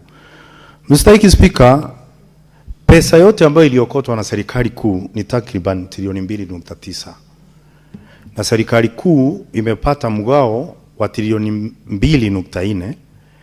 Na gatuzi zetu tunasema kwamba tupewe mgao wa shilingi bilioni 454 peke yake. Ukiangalia fedha ambazo tunaitisha ambazo ni zaidi ni bilioni 39 peke yake, lakini pesa ambayo serikali imeokota ambayo ukiangalia majukumu ya serikali kuu pamoja na akaunti wako na nyongeza ya takriban bilioni 330. Kwa hivyo Mstahiki Speaker, tunapoitisha tu bilioni 39, hilo ni tone tu kwenye bahari, kwa sababu ni fedha kidogo sana, na sioni haja yote ya mavutano kati ya sisi na bunge la kitaifa ambao wanasema magavana waweze kupewa takriban bilioni 420 peke yake, ambayo itakuwa ni nyongeza ya shilingi bilioni 5 peke yake. Ukiangalia majukumu ya kulipa nyongezeko ya mishahara ambayo ni ya lazima, Mstahiki Speaker, utapata ya kwamba bilioni 5 hizo bunge la kitaifa wanasema tuweze kusipatia gatuzi zetu haitaweza hata kukimu. Na hiyo ni kusema nyongeza ambazo ni za lazima za wafanyikazi ambao wanafanya kazi katika kaunti yetu sitakuwa hazitoshi. Na kwa hivyo tutawaacha tu wafanyikazi waendelee kupata shinda na gubi kubwa la gumbali ambalo si matatizo yao, kwa sababu wanafanya kazi zao inavyostahili. Mstahiki Speaker. Mstahiki Speaker, nyongeza hii tunayotetea magavana ni kwa sababu jambo la kwanza ni kwa sababu ya mfumuko wa bei ambao unakisiwa kuwa 5%. Na wakati uchumi kuna mfumuko wa bei, ni vizuri kuhakikisha kwamba tunakinga gatuzi zetu na sana sana wale wanaofanyia kazi county wasinje wakateseka kwa ajili ya kupewa mgao duni wa pesa. Mstahiki Speaker, bilioni 454 ambao tunasema tupewe ama zipewe katika gatuzi zetu zimekuwa katika taarifa ya sera ya bajeti ambao tulipitisha. Na kwa hivyo hakuna kitu tofauti ambao tumeitisha ambao tumeitisha mbeleni. Na kwa hivyo ningeuliza wenzetu ambao wako katika bunge la kitaifa ambao pia wanapata nyongeza kila mwaka katika zile fedha za CDF, waweze wakati wa kuwa na kamati ya upatanishi tuweze kukubaliana kwamba gatuzi zetu zipewe fedha inayostahili. Mstahiki Speaker, katika bajeti tumepata pia hata ikulu imekuwa ikipata nyongeza ya fedha. Na kwa hivyo itakuwa kama tunapatia nyenzo na taasisi zingine za serikali tuweze pia kupatia gatuzi zetu fedha za kutosha. Mstahiki Speaker, nisikia pia mwenzangu na afadhali angekuwa Senator Cherargei akisema kwamba ni vizuri hii fedha iweze kwenda pia kwa hospitali kama Mathare, kwa sababu alisikia pia kuna wanasiasa ambao wanafikiria wanafaa kwenda kupata huduma za matibabu katika hospitali zile. Mstahiki Speaker, nikichangia hilo naweza sema ya kwamba unajua mtu kuwa na akili punguani ama kuwa tahira ama ugonjwa wa akili inawezekana kwa mtu yote. Na Mstahiki Speaker, kinjiko kinaishi siku zote kwa supu, lakini hakijui ladha ya supu. Kwa hivyo unaweza sema wengine ni wenda wazimu ukaanza kujipata wenda punguani, kwa sababu mgonjwa wa akili hajui kama ni mgonjwa. Na kwa hivyo tunapotoa matamshi mengine hapa, hata kama tunakashifu upinzani, ni vizuri tujue ya kwamba kuna mifano ambayo haifai. Itakuwa ni kama kejeli kwa wagonjwa ambao wamekuwa na matatizo tofauti ya kiakili. Hata kama nataka kutusiana, afadhali tuchukue mfano mwingine. Mstahiki Speaker, ni vizuri hata kama naongea mambo ya ugatuzi, na ambapo pia ningesema kama mimi kwa mara 4 tumekuwa tunangojea gavana wangu kuja ili kujibu maendeleo ambayo amefanya kuhusu kutekeleza na kujenga shule za chekechea ambayo hanjaweza kukuja. Ni vizuri wakati kama sasa tunatetea na tukijua ya kwamba nimekuwa mstari wa mbele tukiwa na maseneta wengine hapa, na pia nakumbuka pia Senator Medho alikuweko wakati tulichukua hatua ya kusawasisha na kuhakikisha kwamba zile gatuzi ndogo ndogo kama Kirinyaga, Tharaka Nithi, Embu, Nyandarua na zingine wanafaidika kutoka kwa mgao. Kwa hivyo ningetaka niseme ya kwamba wakati zile fedha zimepatikana, ni vizuri mangavana ambao wanahusika na yale waweze kutumia zile fedha ambazo tunawapatia kwa njia inayofaa, na mtu akitwa kuwajibika asikose kuja, kwa sababu wakati tunachukua hatua za mapendeleo wa makusudi ili tuweze kuhakikisha kwamba kuna maendeleo katika zile kaunti ndogo, tunafanya hivyo kwa makusudi. Kwa hivyo gavana anafaa kuja kwa makusudi. Nikimalizia, mstahiki Speaker, ni vizuri niongee kuhusu jambo ambalo linahusu bajeti nzima kwa jumla. Mstahiki Speaker, umeona mimi ni mmoja wapo wa seneta ambaye wanakaa katika kamati ya elimu katika bunge la seneti tukiwa na wewe. Kwa hivyo hata wewe unaelewa na yeye nitasema siku ya leo. Mstahiki Speaker, ukiangalia umeona walimu wakilalamika. Na Mstahiki Speaker, ningeomba ulinzi kwa sababu nadhani hii simu ya Senator Karen Nyamo inatatiza mtiririko wangu wa mawazo wakati nachangia mswada ulio mbele yangu. Senator Nyamo, please don't speak on phone in the house. You're disrupting.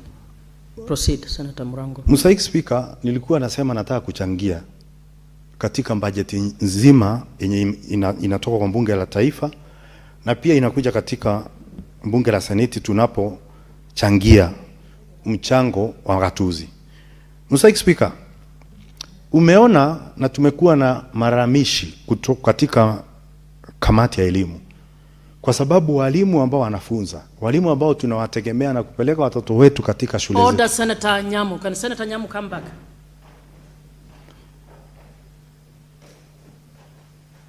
Mstahiki Speaker, walimu wamekuwa kilalamika juu ya kupunguzwa kwa anda za malipo ya SHA wanapoenda kama wagonjwa nje. Mstahiki Speaker, imepunguzwa kutoka fedha zilizokuwa hapo mbeleni mpaka 1200. Hiyo ni kusema mwalimu anapoenda hospitali kutimbiwa, akiingia hospitali, fedha ambayo anaweza tumia kwenye mfumo mpya huu wa SHA ni shilingi 1200 peke yake. Mstahiki Speaker, hospitali nyingi kumwona daktari peke yake itakugharimu zaidi ya shilingi 1000. Mstahiki Speaker, na Mstahiki Speaker, ni kusema mwalimu anambakia tu na shilingi 200. Senator Nyamo, I called you back. Sorry, Senator Murango. When I spoke to you about the phone, you stood, you continued speaking on phone, and you did not bow as is required by the law, the standing orders. Please just do the right thing, even as you're walking out, so that we don't have to do this. So it is the house you're respecting. So if you're walking out, please go back and bow the way you're supposed to do.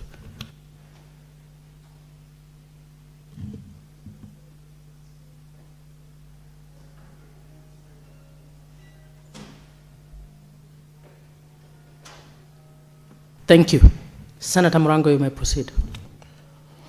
Asante sana Mstahiki Speaker. Mstahiki Speaker, nilikuwa nasema kwamba katika mfumo mpya wa SHA walimu wameanza kuteseka kwa sababu fedha ambazo wamegawiwa ni kidogo sana kuweza kukimu mahitaji ya matibabu.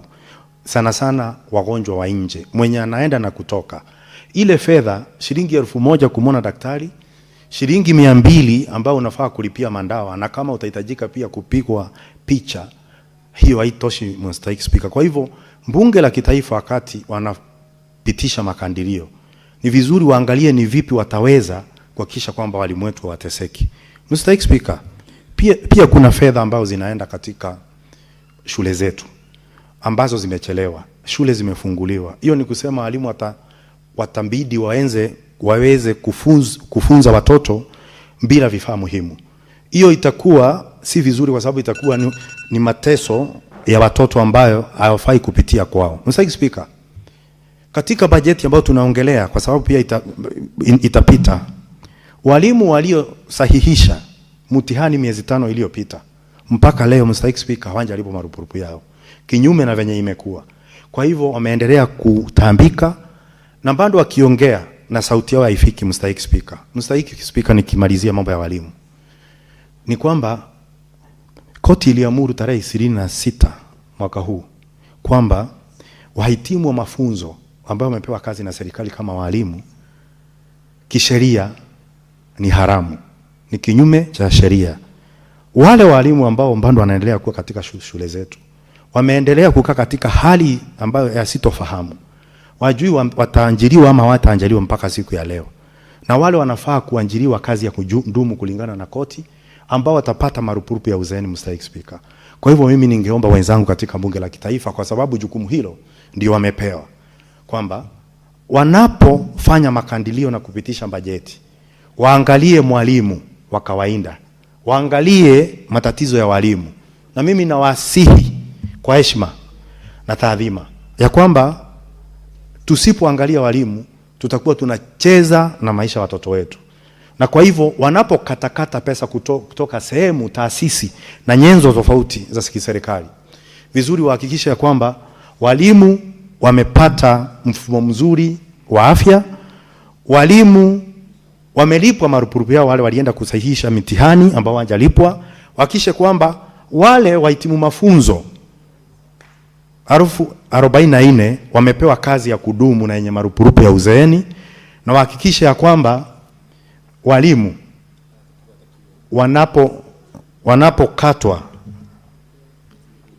wanapokatwa pesa ambazo wanakatwa kwa sababu ya ujenzi wa manyumba, wahakikisha ya kwamba pia wanafurahia huduma hiyo, kwa sababu walimu wengi wanahamishwa kutoka sehemu moja hadi sehemu nyingine.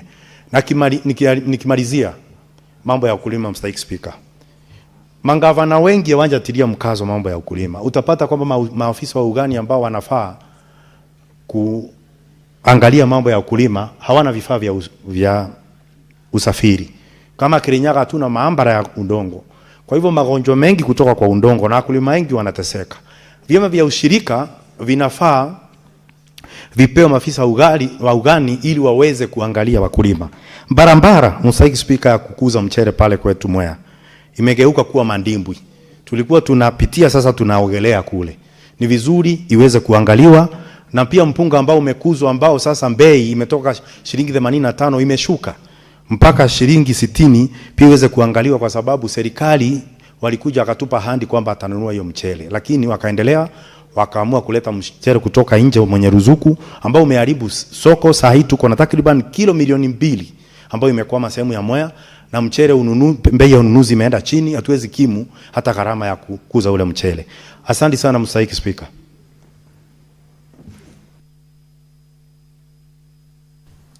Senator Beatrice Ogola. Thank you, Madam Speaker, for giving me the opportunity to at least give my voice on the Division of Revenue Bill 2026, Madam Speaker. Madam Speaker, the Constitution is very clear that we have one national government with 47 county governments, governments that coexist, governments that are distinct, and governments that have to run the operations according to the Constitution, Madam Speaker. Madam Speaker, Kenyans made their minds and spoke out very clearly at the onset of devolution. And Kenyans were very passionate and picked out key functions that they wanted the county governments that are governments that are closer to the people.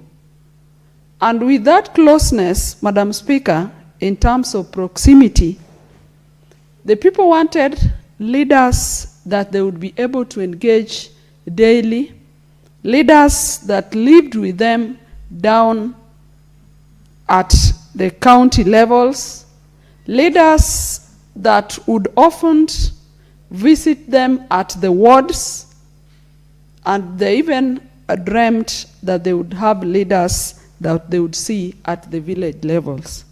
Madam Speaker, why I bring this proximity of the leadership that the people deliberately chose is that there are services in this country, that there are services, there are sectors that mean so much to our people.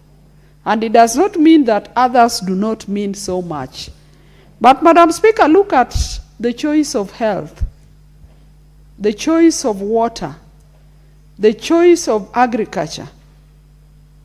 Madam Speaker, there were by design that the people of Kenya decided that these functions would be taken over by the county governments that were closer to them. Madam Speaker, I'm bringing this argument because, Madam Speaker, even at the time that these functions were being allocated to the counties and they were being unbundled, Madam Speaker, and I talk to you knowing, Madam Speaker, that you are a name in the devolution space. Madam Speaker, you know that these functions, even as they were unbundled to the county governments initially, and even after that, the issue of costing has remained a thorny issue. Madam Speaker, and that is why I'm going to go straight to the figures that have been proposed here. And I want to say from the onset that I will go by the figure that was proposed by the Commission of Revenue Allocation, Madam Speaker, which was 458.9 B, Madam Speaker. Madam Speaker, CRA is an independent commission, a commission that has a constitutional mandate over revenue in this country. And why should we assume figures that they come up with? Madam Speaker, because at the onset of devolution, Kenyans precisely decided on certain commissions because they knew that they needed a body to independently decide between these two levels of government. And Madam Speaker, because functions were never costed. And Madam Speaker, if I'm wrong, I need that evidence tabled in the Senate. Where is the costing that was done? We keep on giving resources to sectors arbitrarily. And that is why, when you reflect back at the counties, health continues to struggle, Madam Speaker. We are tired, and as women, we are tired of hearing this story of health centers and hospitals having no drugs, Madam Speaker. That you'd go and find medics, and our people mostly at the lower levels, at levels 2 and 3 and 4, those are hospitals that are frequented by our